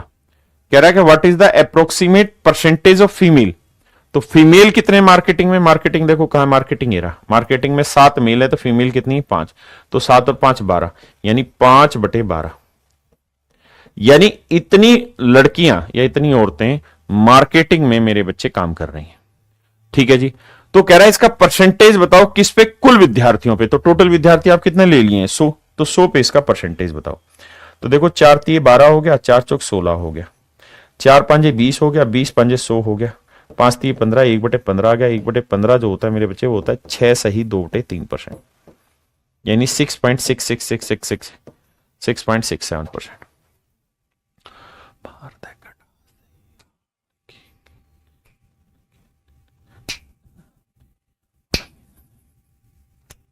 आइए मेरे दोस्त, कह रहा बैंकिंग और अंतरराष्ट्रीय व्यापार में कुल कितने विद्यार्थी अध्ययन कर रहे हैं। देखिए बैंकिंग और इंटरनेशनल ट्रेड में व्यापार में कुल कितने विद्यार्थी अध्ययन कर रहे हैं, तो भैया यहां तो 4500 लेना होगा, तो 100% 4500, तो 1% की वैल्यू मेरे बच्चों 45 कट गया। अब कह रहा है इंटरनेशनल ट्रेड, कहां है भैया इंटरनेशनल ट्रेड, 18% है। और बैंकिंग, बैंकिंग में कितने भाई 12%, तो 12 और 18 कितना हो गया 30, तो 30% की वैल्यू कितनी 45 गुना 30, 135 जीरो, यानी 1350। समझे कि नहीं समझे मेरे बच्चे, कमेंट करते रहिए। कहता वन विभाग में कार्यरत महिला विद्यार्थी इसी विभाग में कार्यरत पुरुष विद्यार्थियों का कितना परसेंट है। कहता वित्त विभाग में ना, फाइनेंस डिपार्टमेंट में male student studying in same department, what is the percentage of female student in finance department of the male student studying in same department. देखो ये तो बुद्धू सा सवाल है। सवाल में कह रहा है क्या बेटा, कह रहा what is the percentage of female student in finance department of the male student studying in same department, मतलब उसी डिपार्टमेंट में। तो मेरे बच्चे मेल कितने हैं, फाइनेंस कहां गया, ये रहा, फाइनेंस में मेल कितने हैं सर 5, और फीमेल कितनी है 4। तो कह रहा फीमेल एम्प्लॉई मेल का कितना परसेंट है, तो 1/5 होता है 20, 4/5 हो जाएगा 80%। तो आंसर आएगा मेरे प्यारे जो 80%। कुछ ज्यादा दिमाग दौड़ाना ही नहीं है। ये इसका लास्ट क्वेश्चन है, करिए।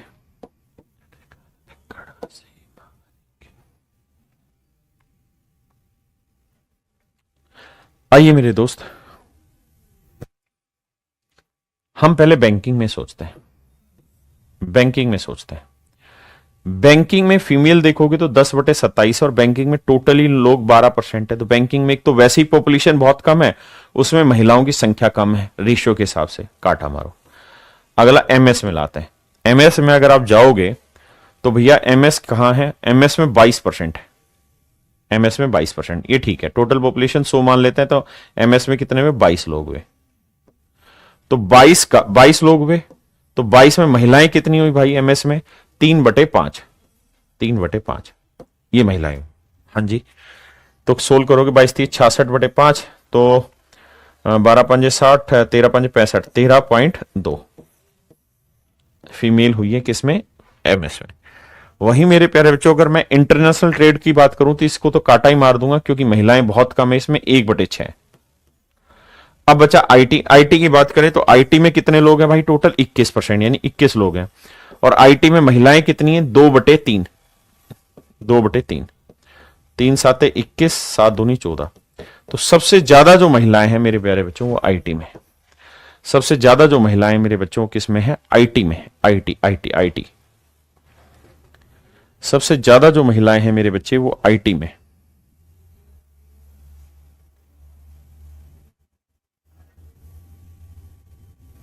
बताइए कौन सा ऑप्शन आपके हिसाब से ठीक है।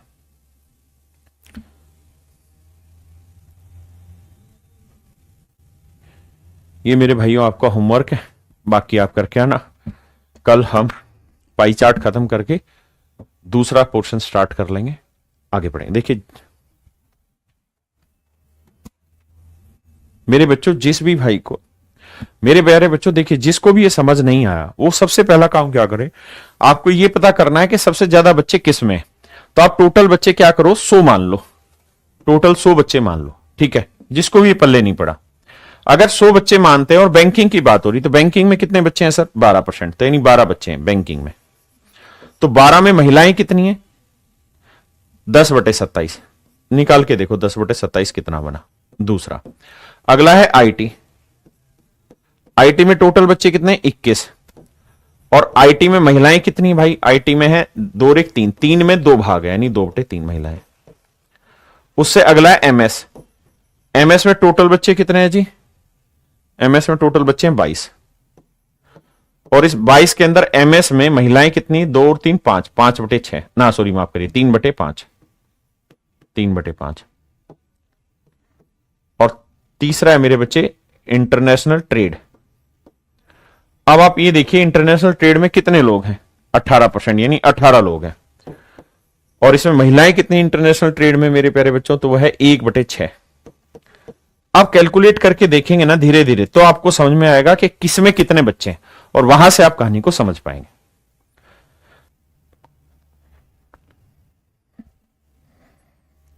आइए मेरे प्यारे बच्चों सवाल पढ़ते हैं। देखिए यार सवाल में क्या कह रहा है। कह रहा है निर्देश प्रश्न संख्या 1 से 5 दिए गए पाई चार्ट का अध्ययन करके निम्नलिखित प्रश्नों का उत्तर दें। What is the number of female working in account department? कहता है अकाउंट डिपार्टमेंट में कितनी नंबर ऑफ फीमेल है। तो देखिए मेरे बच्चे, टोटल नंबर ऑफ एम्प्लॉई है 4600। 4600 में अकाउंट डिपार्टमेंट में 8% लोग काम कर रहे हैं। कितने परसेंट लोग काम कर रहे हैं? 8%। अब ये मैं समझा ही चुका हूं कि भैया परसेंटेज पूछे तो आप कार्रवाई कर सकते हैं, लेकिन अगर परसेंटेज रेशियो फ्रैक्शन ना पूछे तो रियल वैल्यू लेनी पड़ेगी। अब एम्प्लॉइयों की संख्या 4600, अकाउंट्स डिपार्टमेंट में 8% पॉपुलेशन है, तो अकाउंट्स डिपार्टमेंट में इतनी एम्प्लॉय काम कर रहे हैं। लेकिन वो ये नहीं पूछ रहा, वो कह रहा है कि भाई ये बताओ अकाउंट डिपार्टमेंट में महिलाएं कितनी है। तो अकाउंट डिपार्टमेंट में मेल 3 है, तो फीमेल 1 है, तो टोटल पॉपुलेशन 4 है। तो फीमेल हो गई 1/4, तो महिलाएं हो गई मेरे प्यारे बच्चों 1/4। आपने कहा सर बात सही है। अब देखिए सिंपल कैलकुलेशन है, 4 दूनी 8, 46 दूनी 92, तो आंसर आ गया 92। यानी 92 महिलाएं ऐसी हैं मेरे प्यारे बच्चों जो अकाउंट्स डिपार्टमेंट में काम कर रही हैं। आइए दोस्त, टेक योर टाइम।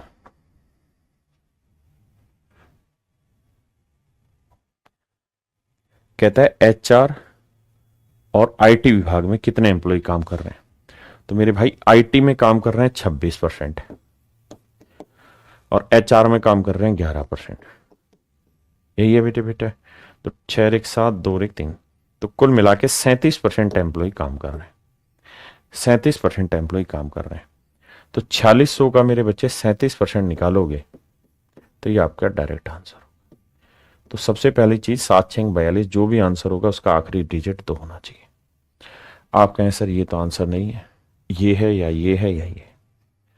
अब मेरे बच्चों हमें देखना है कि कौन सा आंसर हो सकता है। तो मेरे बच्चे डिजिटल सम एक सुंदर माध्यम है सवाल को करने का। क्या किया जाए डिजिटल सम के लिए? 4 और 6 का डिजिटल सम 10 1 आया, 7 और 3 10 1 आया, 1 गुना 1 1 आया। जिसका भी डिजिटल सम 1 आएगा वो मेरा आंसर है। तो देखो 6 2 8 और 1 9, 5 बचा, ये आंसर नहीं है। 8 और 1 9, 8 और 2 10, 1 बचा, ये आंसर हो सकता है। 7 और 2 9 1। अब भी आप फंस के बैठ गए, यानी मेरे बच्चे सी और डी ऑप्शन दोनों ही ऐसे हैं जिनका डिजिटल सम सेम आ गया। अब मेरे बेटे यूनिट डिजिट से भी आप फंस गए, डिजिटल सम से भी आप फंस गए। अब क्या किया जाए? कुछ भी नहीं भाई, अब तो गुना ही करना है। और तो क्या ही कर लोगे तुम, है? तो गुना किया जाए, तो गुना कैसे करो? 46 की 37 से, या तो कैलकुलेशन में मैंने सिखाई है, नहीं तो आप 46 को 30 से करोगे तो 0 3 6 18, 3 चौक 12 और 1 13, 1380। फिर 7 से करेंगे, 7 6 42 और 7 चौक 42, 7 चौक 28 और 4 32। बस यहीं से पल्ले पड़ जाएगा 8 2 10, आखिरी 2 अंक 0 2 होंगे। तो यानी ऑप्शन डी सही, सी गलत है। हाँ जी मेरे बच्चे, हमारी समझ पे डिपेंड करेगा हम सवाल को कैसे टैकल करना चाहेंगे। आइए, यथा सभी विभागों में कार्यरत कुल पुरुष व कुल महिला कर्मचारियों की संख्या को क्रमशः अनुपात बताएं। ये थोड़ा खतरनाक सवाल है। सभी विभागों में कार्यरत कुल पुरुष और कुल महिलाओं कर्मचारियों की संख्या का अनुपात बताएं। बहुत डिफिकल्ट हो जाएगा ये तो, बड़ा सवाल है, करिए।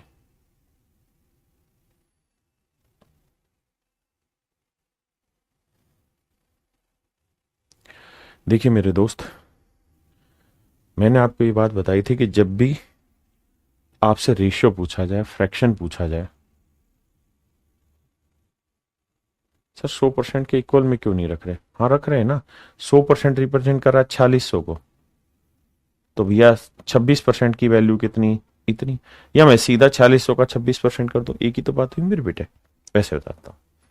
हाँ, मैं ये कह रहा था कि जब भी मुझे किसी सवाल में रेशियो चाहिए, फ्रैक्शन चाहिए या परसेंटेज चाहिए, तो वहां रियल नंबर की जरूरत नहीं है। यानी वहां मुझे ये बात लेने की बिल्कुल भी कतई जरूरत नहीं है कि टोटल नंबर ऑफ एम्प्लॉय कितने हैं। मुझे यही मान लेना है टोटल एम्प्लॉय 100 है। अब मेरे बच्चे, अगर टोटल एम्प्लॉय 100 हैं और मैं एचआर से शुरुआत कर रहा हूं, तो एचआर में कितने एम्प्लॉय हैं? 11। 11 में एक मेल है और एक फीमेल है। एक मेल है, एक फीमेल है, यानी मेल 11/2 है और फीमेल भी 11/2। आपने कहा जी ठीक है। अकाउंट्स में मेरे बच्चे 8 लोग हैं। 8 को 3 1 में बांटेंगे, तो 3 1 में बांटेंगे, 3 और 1 4, 4 समझ रहे हो ना? 8 है ना भाई, हमने टोटल पॉपुलेशन 100 मानी, तो अकाउंट्स में कितने लोग हैं? 8। अब 8 को अगर हम 3 1 में बांटेंगे, तो 3 और 1 4, 4 दुनिया, तो मेल आ जाएंगे 6 और फीमेल आ जाएंगी 2। बिल्कुल ठीक है। अब आते हैं प्रोडक्शन। प्रोडक्शन में कितने लोग हैं जी? 15 लोग हैं। अगर प्रोडक्शन में मेरे बच्चे 15 लोग हैं, तो 15 को 3 2 में बांटेंगे, तो 3 और 2 5, 5 3 15। आपने कहा जी बिल्कुल ठीक है। 5 3 15, तो 3 3 9, 9 हो गए मेल और 3 दूनी 6 हो गई फीमेल। अब आते हैं जी आईटी। आईटी में कितने लोग हैं जी? 26। 26 में एक मेल है और 3 फीमेल, तो 26 को 1:3 में बांटेंगे, तो 26 का 1/4। 26 का 1/4 तो होगा मेल, और भैया 26 का 3/4 होगा फीमेल। क्या आप इस बात से सहमत है? अब आते हैं मार्केटिंग। मार्केटिंग में कहता है 22% है, यानी 22 लोग हैं, तो 22 को 1:1 में बांटोगे तो आएगा 11 + 11। ठीक है जी। अब आते हैं जी सेल्स में। सेल्स में 18% है, तो 5 और 1 में बांटेंगे, तो 5 और 1 6, 6 3 18, तो 3 5 15, यानी 15 मेल हो गए मेरे बच्चे और 3 हो गई फीमेल। तो मेरे प्यारे बच्चों, यहां आपको क्या करना होगा? क्वेश्चन थोड़ा कैलकुलेटिव है, डिफिकल्ट तो नहीं कहेंगे लेकिन कैलकुलेटिव है। अब यहां आपको इनका रेशियो निकालना है। कैसे रेशियो निकलेगा समझिए। देखिए मेरे बच्चे, ध्यान से मेरी बात देखिएगा। सबसे पहले 15 और 6, आप कहेंगे 21। 21 और 9, 21 और 9 सर 40, ना सॉरी 21 और 9 30, 30 और 11 41। 41 तो आ गया ये। यहां दो, यह आया 13/2, तो 13 और 11 कितना हो गया सर? 24। 24/2 यानी 12। 41 + 12 आया 41 और 12 आया 53। तो जिस ऑप्शन में पहला 53 है वो मेरा आंसर है। तो पहला 53 केवल ए में है, वो मेरा आंसर है। हाँ जी। अगर आप यहां पे भी कैलकुलेशन बैठाएंगे, तो देखो 2 और 6 8, 8 और 3 11, 11 और 11 22। बिल्कुल ठीक है। अब आ जाइए यहाँ, 2 दूनी 4, 2 13 26, 13 3 39, 39 और 11 कितना हो गया? 50। 50 का आधा करोगे 25, तो 22 और 25 का जोड़ कितना हुआ? 47। ये मेरा आंसर होगा। भाई आपको एक की तो समस्या आ सकती है मेरे बच्चे, कि भाई 11/2 और इसको कैसे जोड़े? तो ये 11/2, ये 26 गुना 3/4, तो 4 को 2 दूनी 4, 2 13 26, तो ये हो गया 13 3 39 और ये हो गया 11। 39 में 11 जोड़ोगे मेरे बच्चे कितना बना? 50। 50 को 2 से भाग दो क्योंकि एलसीएम तो 2 आया, तो आ जाएगा 25। तो सीधा रेशियो आ गया 53:47।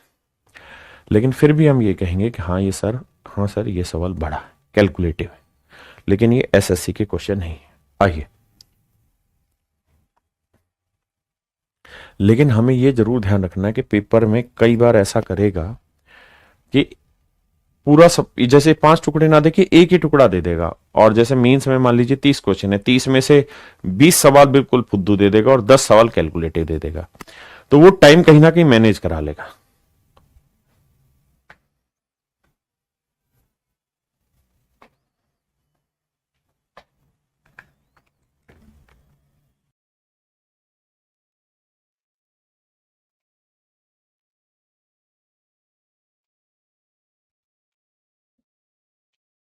आइए मेरे दोस्त, कहता है सेल्स विभाग में कार्यरत महिलाओं की संख्या इस संगठन में कार्यरत कुल कर्मचारियों का कितना परसेंट है।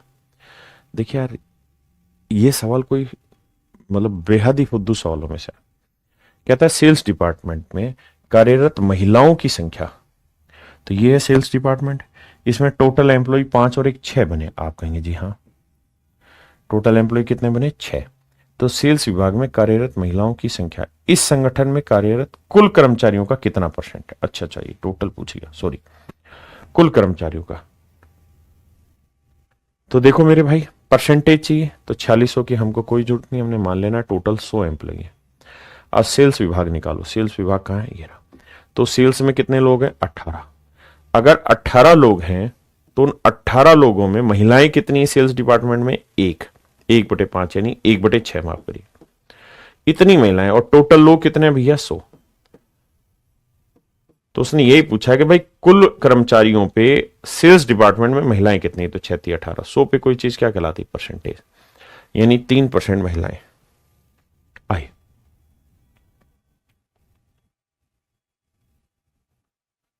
करिए मेरे बच्चे।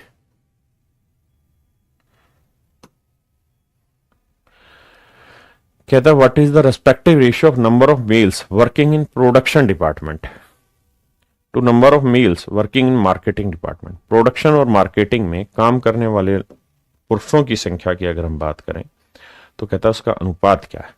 तो मेरे बच्चे सबसे पहले बताइए, टोटल एम्प्लॉय 100 मान लेना है क्योंकि परसेंटेज पूछा है। तो प्रोडक्शन कहाँ ही रहा? प्रोडक्शन में कितने एम्प्लॉय हैं? 15। 15 में मेल कितने? 3 और 2 5, 15 गुना में 3/5, बिल्कुल सही है। अब आइए किस पे? मार्केटिंग। मार्केटिंग कहाँ ही रहा? मार्केटिंग में कितने लोग हैं? 22। 22 में मेल कितने हैं? 1/1 यानी 1/2। 2 से काटा 11, 5 3 15, 3 3 9/11।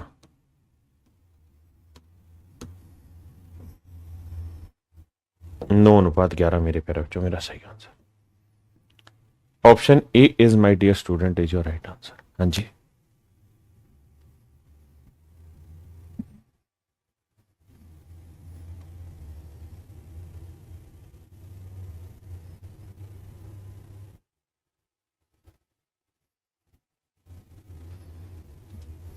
करिए मेरे भाई।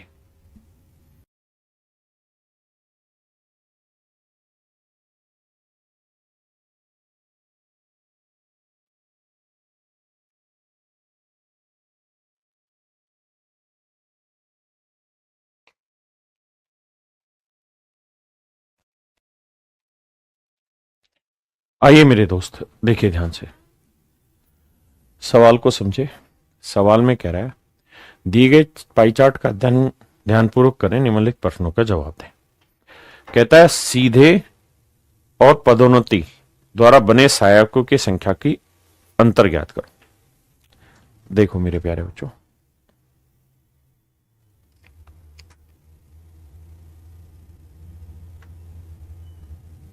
क्या पूछा है समझना। कहता जी what is the difference between direct and promote assistant. देखिए जी, असिस्टेंट ही, असिस्टेंट में कह रहा है कि 40% तो डायरेक्ट प्रमोट हुए, मतलब डायरेक्ट हुए, और 60% प्रमोट हुए। ठीक है, अब कह रहा है कि उनकी संख्या का अंतर ज्ञात करिए। तो मेरे प्यारे बच्चे बताओ असिस्टेंट कहां है? असिस्टेंट ये रहे, कितने परसेंट है जी? 15%। वैल्यू क्या पूछी हुई? एक्चुअल वैल्यू पूछी है। तो भैया 7000 एम्प्लॉई है, बिल्कुल ठीक है सर। 7000 में असिस्टेंट कितने? 15%, बिल्कुल ठीक है। इन 15% में सवाल में कह रहा है कि what is the difference between direct and promote assistant. तो डायरेक्ट 40% लोग अपॉइंट हुए मेरे बच्चे, और प्रमोट हुए हैं 60। तो 40 और 60 का डिफरेंस कितना आया? 20%। तो कह रहे हैं इनके बीच का डिफरेंस बताओ, तो वो हुआ 20%। अब मेरे बाबू कैलकुलेशन नमटानी है और कुछ तो बचा नहीं है। तो देखो 15 दूनी 30, 30 साते 210। तो मेरे भाई आंसर आएगा 210 एम्प्लॉई हैं जिन जो इन दोनों के बीच का डिफरेंस है, यानी जो डायरेक्ट और प्रमोट हुए हैं उनके बीच का डिफरेंस है। हाँ जी, आइए मेरे बच्चे ध्यान से देखिए। सवाल में कह रहा था promoted clerk 1 is what percent of direct clerk. तो भैया प्रमोटेड क्लर्क जो है वो कितने हैं 90%, और डायरेक्ट प्रमोटेड है 10%, डायरेक्ट है 90%। तो कह रहे जो प्रमोटेड है वो डायरेक्ट का कितना परसेंट है। तो मेरे प्यारे बच्चों आप निकालोगे 1/9, 1/9 होता है 11 से 1/9%, यानी option A is your right answer.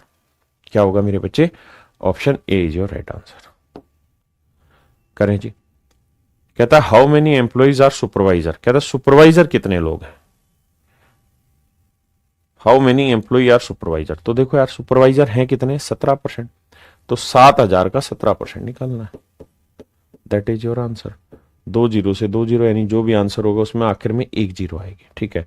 17 7 119, तो 1190 मेरे प्यारे बच्चों मेरा सही उत्तर होगा, ऑप्शन ए।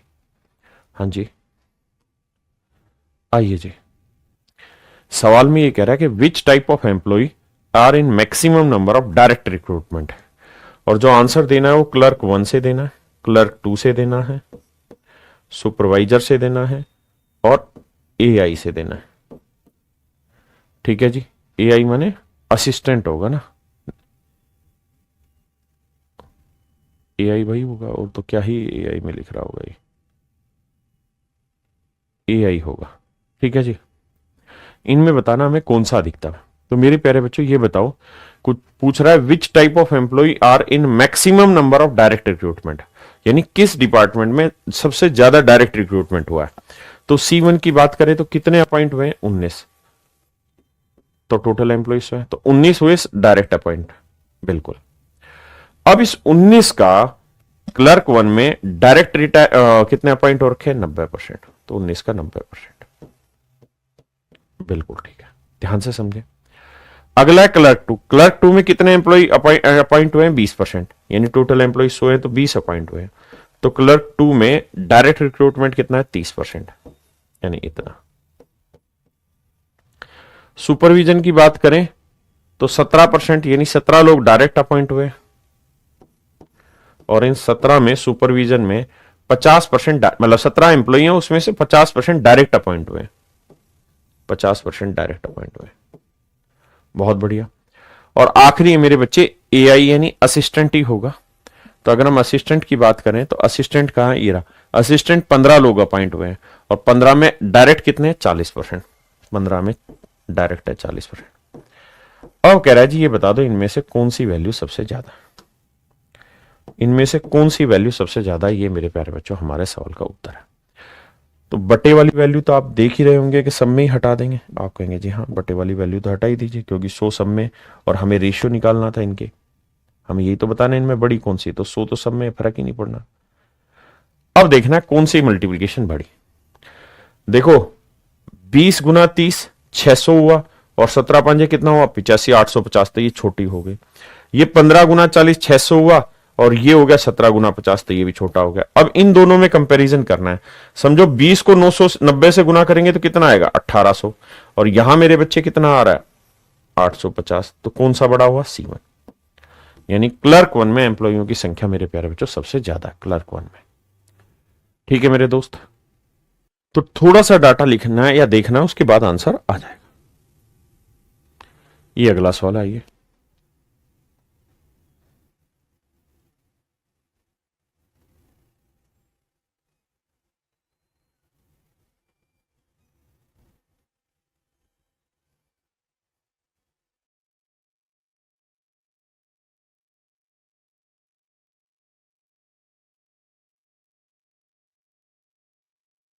आइए मेरे दोस्त ध्यान से सोचिए। कहता है what is the respective ratio to the number of male and number of female working in call centre industries. कहता है कोल सेंटर इंडस्ट्री में नंबर ऑफ मेल और नंबर ऑफ फीमेल के बीच का रेशियो बताइए। आप कहेंगे जी बेहद ही आसान है, कोल सेंटर कहां, ये रहा।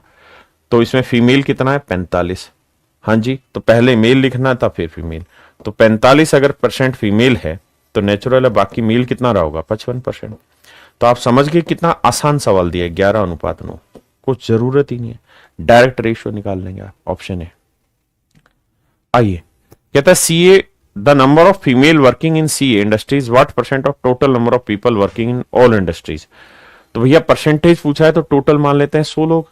अब 100 में से पूछ रहा है सीए में, तो सीए में कह रहा है क्या महिलाएं कितनी है 20%, तो सीए कहां है भैया, ये रहा। तो सीए में लोग हुए 18, तो 18 का 20% महिलाएं, 18 का 20%, 20% की फ्रैक्शन सब कोई जानता ही है, 1/5। तो 18 का 1/5 महिलाएं हैं भाई। तो कह रहा है ये जो महिलाएं हैं ये टोटल जनसंख्या, टोटल मान ली 100 पे कितना परसेंटेज है।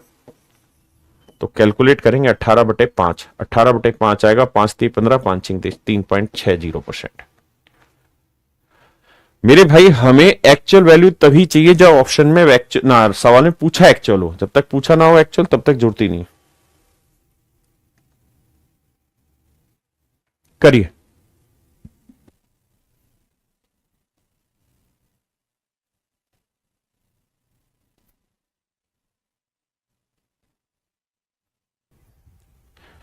देखिए मेरे दोस्तों, सवाल में पूछ रहा है find the difference of number of mail working in IT industries and banking industry. IT और बैंकिंग में काम करने वाले पुरुषों की संख्या का अंतर ज्ञात करो।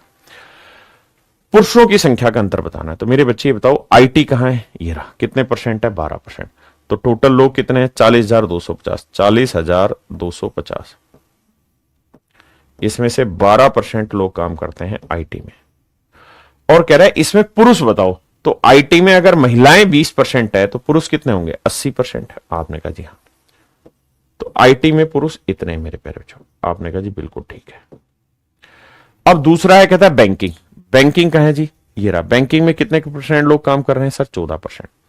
तो 42,500 टोटल जनसंख्या थी, इसमें से 14% लोग ऐसे हैं जो बैंकिंग में काम कर रहे हैं। बहुत सुंदर जी। अब आगे क्या कह रहा है, अब आगे ये कह रहा है कि बैंकिंग में फीमेल है कितनी, 40%। तो मेल कितने हो गए जी, 60%। क्योंकि मेल की बात हो रही थी तो 60% मेल हो गए। तो बैंकिंग में मेल इतने हो गए, आईटी में मेल इतने हो गए। कह रहा है जी इनका डिफरेंस बताइए। डिफरेंस का ना बड़े में से छोटा। फिर से समझना सवाल जो मैं कहना चाह रहा हूं। मैं आपको ये कहना चाह रहा हूं बेटा, ये देखो, find the difference of number of males working in IT industries and banking industry. कहता है बैंक और आईटी में काम करने वाले पुरुषों की संख्या का अंतर ज्ञात करो। तो इनका डिफरेंस मेरे बच्चे मुझे निकालना है। आइए, जब डिफरेंस निकालने जाएंगे मेरे बेटे तो एक बात मोटी समझना, 0 से 0 कट रही है, इस 0 से ये 0 कट रही है, इस 0 से ये 0, इस 0 से ये 0। आपने कहा जी ठीक है।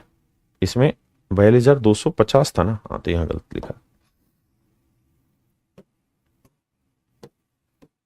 42,250, 40,250 है यार।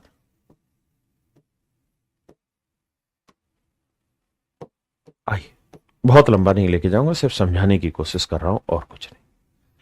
यहां तक किसी भाई को कोई दिक्कत है, आप कहेंगे ना जी कोई दिक्कत नहीं है, हम मोटी मोटी बात यहां पे अच्छे से समझ रहे हैं सर।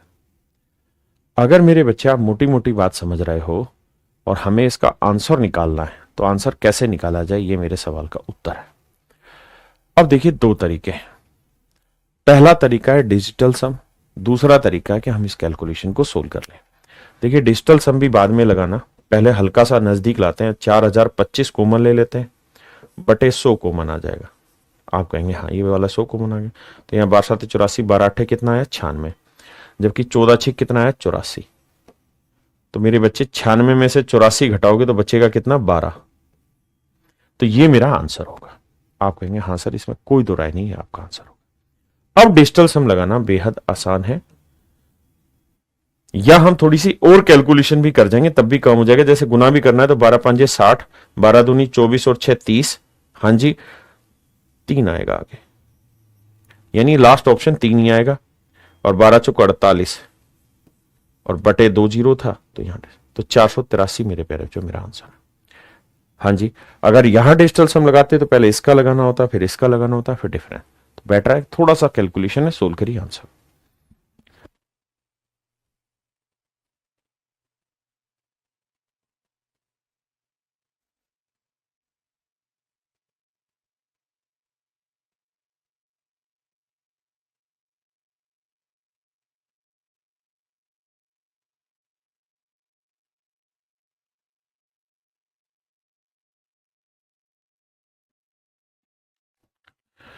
देखिए मेरे दोस्त, ध्यान से सवाल को समझिए। कहता find the total cost of production of company A and C together of the product 1।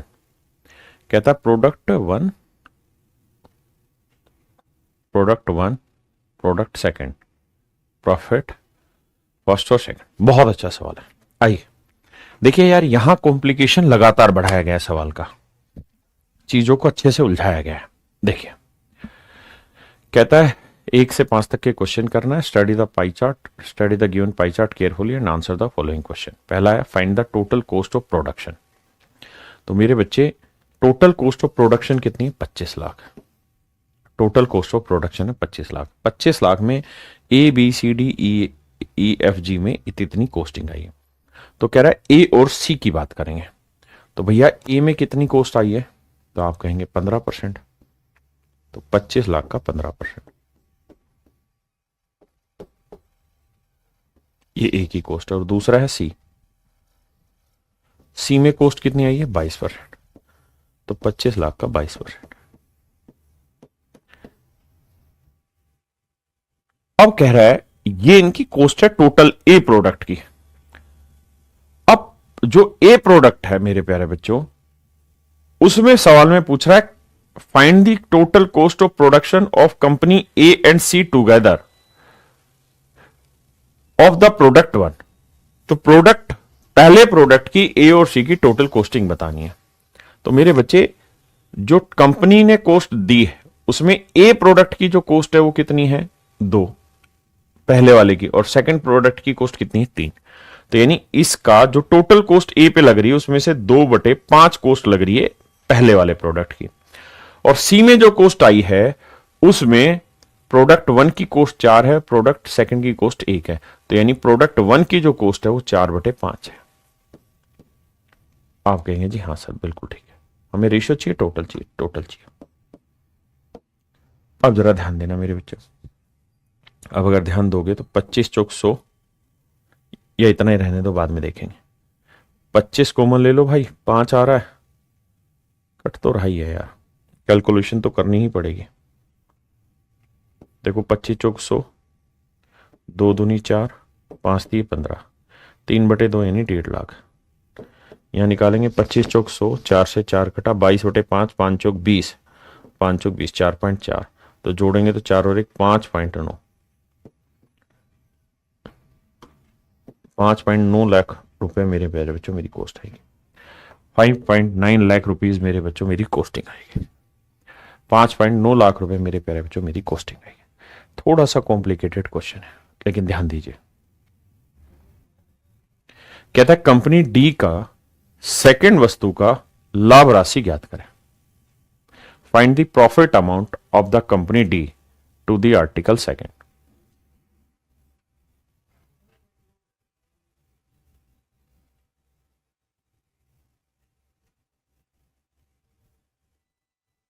देखिए मेरे बच्चे, आप प्रॉफिट किस पे निकालते हैं? तो आप कहेंगे सर हम प्रॉफिट निकालते हैं सीपी पे, यानी जो भी सीपी होगा उसका प्रॉफिट परसेंटेज निकाल देंगे। सीपी इंटू प्रॉफिट परसेंट कर देंगे, हमारा प्रॉफिट आ जाएगा। अब कह रहा है कंपनी डी की बात करते हैं। तो भैया टोटल कॉस्ट है 25 लाख रुपए जो सब पे इन्वेस्ट की गई, 25 लाख रुपए सब पे इन्वेस्ट की गई है ना। और उसने हजारों में वैल्यू दे रखी, तो पूरा 25 लाख ही लिख देता हूं मैं। 25 लाख रुपए टोटल कॉस्ट है, उसमें से डी पर कितना इन्वेस्ट हुआ है मेरे बच्चों? 8%। तो डी पे 8% खर्चा हुआ है, डी पे इन्वेस्टमेंट 8% है, बिल्कुल सही है। अब आगे कह रहा है डी पे इन्वेस्टमेंट 8% है, तो कह रहा है डी पे सेकंड आर्टिकल का। तो मेरे बच्चे डी पे सेकंड आर्टिकल का, सेकंड आर्टिकल, तो सबसे पहले हमें यह देखना है कि डी पे कॉस्टिंग कितनी आई है। तो डी पे कॉस्टिंग आई टोटल इतनी। डी आर्टिकल बनाने में इतनी कॉस्ट लगी मेरे प्यारे, जो डी आर्टिकल बनाने में इतनी कॉस्ट लगी मेरे बच्चे। आपने कहा ठीक है, लेकिन डी आर्टिकल में 2 हिस्से हैं, एक फर्स्ट और एक सेकंड आर्टिकल। यानी जो डी कंपनी है, समझो डी कंपनी में 2 आर्टिकल बनते हैं, फर्स्ट आर्टिकल सेकंड आर्टिकल। तो डी कंपनी में टोटल कॉस्टिंग इतनी लगी है। अब उसने पूछा सेकंड आर्टिकल की बात करो, तो डी कंपनी में सेकंड आर्टिकल की कॉस्ट कितनी? 3:5 यानी 5/8। तो सेकंड आर्टिकल की ये आई है कॉस्ट, यानी डी कंपनी में सेकंड आर्टिकल की कॉस्ट, डी कंपनी में सेकंड आर्टिकल की कॉस्ट, सेकंड आर्टिकल की कॉस्ट है ये, की कॉस्ट बहुत सुंदर। अब ये बताइए डी कंपनी में जो सेकंड आर्टिकल है उस पे प्रॉफिट कितना है 25%। तो यानी जो भी कॉस्ट आई होगी उस पे 25% प्रॉफिट है। 25% माने 25/100। आपने कहा जी ओके मामला। अब मेरे बच्चों बस कैलकुलेशन और कुछ है ही नहीं। देखिए ध्यान से, 2 जीरो और 2 जीरो 4 जीरो, 3 और 1 4 जीरो निपटा, 8 से 8 निपटा, 25 25 625, 625 को 5 से करेंगे 3125 और 1 जीरो ये जो बची हुई थी 31,250 मेरा आंसर होगा। ये मेरे प्यारे बच्चों टफेस्ट है डीआई में। इससे टफेस्ट नहीं होगा कि पहले वे इस पे आओ फिर इस वाले पे आओ फिर इस वाले पे आओ। कभी भी एसएससी अगर सबसे मुश्किल से मुश्किल सवाल बनाएगा तो इससे मुश्किल सवाल कभी भी नहीं बना पाएगा। ये सबसे टफेस्ट है।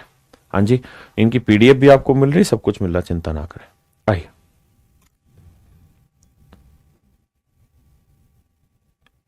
कह रहा कंपनी ए और कंपनी डी का वस्तु एक का लागत मूल्य का क्रमशः अनुपात बताइए। तो मेरे बच्चे जब भी रेशियो पूछा है तो इसकी जरूरत ही नहीं है। आप वहां में मान लो कि टोटल 100 है तो दो कंपनियां, एक कंपनी ए और एक कंपनी बी। कह क्या रहे हैं सवाल में वो समझो। सवाल में ये कह रहा है कि भाई 100 रुपए अगर टोटल खर्चा लगाया, मतलब 100 रुपए A B C D E F G 4 3 7 7 कंपनियों को में जो कुल मिला के चीजों का उत्पादन हुआ है वो 100 रुपए की चीजों का उत्पादन हुआ है। उसमें से ए ने कितना उत्पादन किया 15%, तो 100 का 15% 15 रुपए ए ने उत्पादन किया। और डी ने कितना उत्पादन किया मेरे प्यारे बच्चों, तो डी ने उत्पादन किया 8%, यानी 8 रुपए का उत्पादन किया। अब कह रहा है इसमें आर्टिकल फर्स्ट ले लो। तो भैया ए में आर्टिकल फर्स्ट का कितना प्रोडक्शन है 2/5, 2:3 यानी 2/5।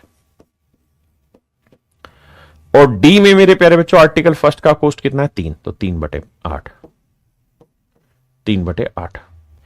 कहता है इनका अनुपात निकाल के बताइए। तो देखिए मेरे बच्चे 5 3 15, 8 से 8 कटा, 3 से 3 कटा, तो आंसर आया 2:1, 2:1।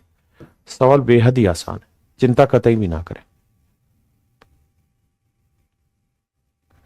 सुमित भाई कह रहा है यूपी पैट में इससे भी ज्यादा हार्ड आते हैं। मेरे भाई इससे ज्यादा हार्ड तो क्या ही आएगा। ये मैंने बैंकिंग की डीआई उठा रखी है, बैंकिंग में आते ही सबसे मुश्किल, मैंने तो उसकी भी डीआई उठा ली।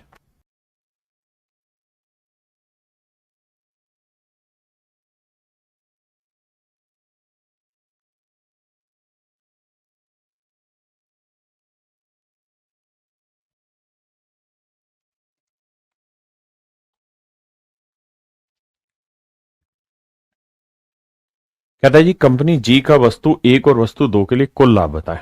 तो भाई कंपनी जी निकालते हैं, जी है यदि। अब मेरे बच्चों सबसे पहले बताओ 25 लाख का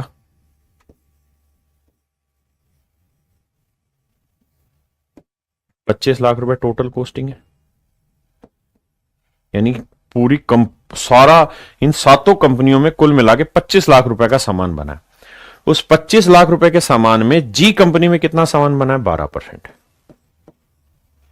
यानी इतना सामान जी कंपनी में बना है। अब कहता है find the total profit amount of the company G to the article 1 and 2। तो कहता है आर्टिकल 1 और आर्टिकल 2 पे कंपनी जी में कितना प्रॉफिट हुआ वो बताइए। तो आपको दो चीजें समझनी होगी। अगर हम टोटल प्रॉफिट निकालना चाहते हैं तो उसके लिए मेरे प्यारे बच्चों हमें क्या करना होगा, कंपनी जी का आर्टिकल 1 की कॉस्ट निकालनी होगी और आर्टिकल 2 की कॉस्ट निकालनी होगी। फिर उस कॉस्ट पे परसेंटेज प्रॉफिट उसने दे रखा होगा, वो हमें अप्लाई करना होगा। हाँ जी, वो हमें मेरे प्यारे बच्चों अप्लाई करना होगा। अब मुझे एक बात बताइए ध्यान से कि भाई 25 लाख रुपए पे 12% टोटल कॉस्ट आई है कंपनी जी में। अब कंपनी जी में कहां है यदि, इसमें फर्स्ट आर्टिकल की कॉस्ट कितनी है 1 भाग, तो सेकंड आर्टिकल की कॉस्ट है 2 भाग। यानी हम ये कह सकते हैं कि 25 लाख का 12%, सारा आंसर लाख में आएगा, 25 लाख का 12% आई टोटल कॉस्ट। ठीक है जी। तो इसमें पहला जो आर्टिकल है उसकी कॉस्ट कितनी है 1:2, तो 1/3। और जो दूसरा आर्टिकल है उसकी कॉस्ट कितनी है 2/3। तो 25 लाख का 12% था ना, 25 लाख का 12%, माफ करिए और ये हो गया 2/3। ये आई दोनों की अलग अलग कॉस्टिंग। अब हमें निकालना है टोटल प्रॉफिट। अब मेरे बच्चों सवाल में खुदा ही कह रहा है कि भाई कंपनी जी में फर्स्ट आर्टिकल पे 30% प्रॉफिट है और सेकंड आर्टिकल पे 24% प्रॉफिट है। आपने कहा जी ठीक है, तो कह रहा है इन दोनों प्रॉफिट का जोड़ निकाल के बताओ क्या हो। ये मेरा सवाल, ये मेरे प्यारे बच्चों मेरा सवाल है और कुछ भी नहीं। अब आप चाहो तो 25 लाख को पूरा खोल के लिख लोगे, तो 4 जीरो ये हो गई, 4 जीरो काटोगे, 25 लाख में कितनी जीरो आनी मेरे बच्चे, देखो 25 लाख लिखोगे तो 4 जीरो कट जाएगी, बचेगा कितना 250। यहां पे भी कितना बचेगा 250, 4 जीरो काट दोगे तब। अब आगे की कहानी सुनिए। अब मेरे भाई 3 से काटा कितना आया 10 और यहां 3 से काटोगे आएगा 8। अब गुना करना होगा आपको, इनको गुना करते हैं जी। देखो 25 को 12 से गुना करोगे तो आएगा 300 और 10 ये 3000, मतलब 30,000। 30,000 प्रॉफिट तो आया आर्टिकल 1 पे। यहां अगर हम बात करें मेरे बच्चे तो ध्यान से देखना, 25 को 12 से गुना करोगे तो 250 को 12 से गुना करोगे तो मेरे भाई आएगा 3000, 3000 को 2 से करोगे 6000, 6 8 48,000। 48,000 प्रॉफिट आया मेरे बच्चों इसका, तो जोड़ोगे तो आएगा 78,000। यानी टोटल जो प्रॉफिट है मेरे प्यारे बच्चों कितना है 78,000। हाँ जी, आप चाहें तो इसको अलग अलग ना करके सीधा 25 लाख का 12% निकाल लें। पहले 25 लाख का 12% निकालना, 25 लाख का 12% निकालना। भाई 25 लाख में 12% कॉस्टिंग है कंपनी जी की, तो कैलकुलेट करोगे तो ये आ जाएगी कितनी 3 लाख। यानी कंपनी जी में 3 लाख रुपए कुल मिला के कॉस्टिंग आई है। अब उस 3 लाख रुपए में फर्स्ट पे कितनी कॉस्टिंग आई है, सेकंड पे कितनी कॉस्टिंग आई, फिर उन कॉस्टिंग पे मेरे प्यारे बच्चों प्रॉफिट परसेंट निकलेगा। तो टाइम टेकन पार्ट होता है, लेकिन अच्छे सवाल है, इससे मुश्किल सवाल नहीं आएंगे और इसीलिए मैंने इस सबसे आखिरी में इस सवाल को डाला। सवाल में कह रहा है कंपनी ए उठा लो, सबसे पहले कुल खर्चा बताना है। तो कंपनी ए में टोटल खर्चा कितना है भाई 15%, तो 25 लाख का, क्योंकि आंसर लाख में 15% ही खर्चा आ रहा है टोटल, यानी इतना खर्चा आया मेरे बच्चे कुल मिला के कंपनी ए में, यानी इतनी कॉस्ट है। अब कहता है आर्टिकल 1 निकाल दो, तो कंपनी ए में आर्टिकल 1 का कॉस्ट कितना है 2/5, 2/5, यानी ये आ गया कंपनी ए में आर्टिकल 1 की बात करें। अब कह रहा है कंपनी बी की बात करो, तो कंपनी बी में टोटल कॉस्ट है 11%, तो 25 लाख का 11%, इतनी कॉस्टिंग आई है मेरे बच्चे कंपनी बी में। और कंपनी बी में सेकंड आर्टिकल की बात कर रहा है, तो कंपनी बी में सेकंड आर्टिकल कितना है 2, तो 3:2 यानी 2/5, तो सेकंड आर्टिकल की कॉस्ट इतनी है। कह रहा है जी इनका टोटल खर्चा बताओ। ध्यान रखना आंसर जो भी आएगा वो मेरे प्यारे बच्चों किस में आएगा, वो आएगा आपका लाख में। तो देखो 25 दूनी 50, 50 दूनी 100, 5 3 15, 3/2 यानी 1.5 लाख।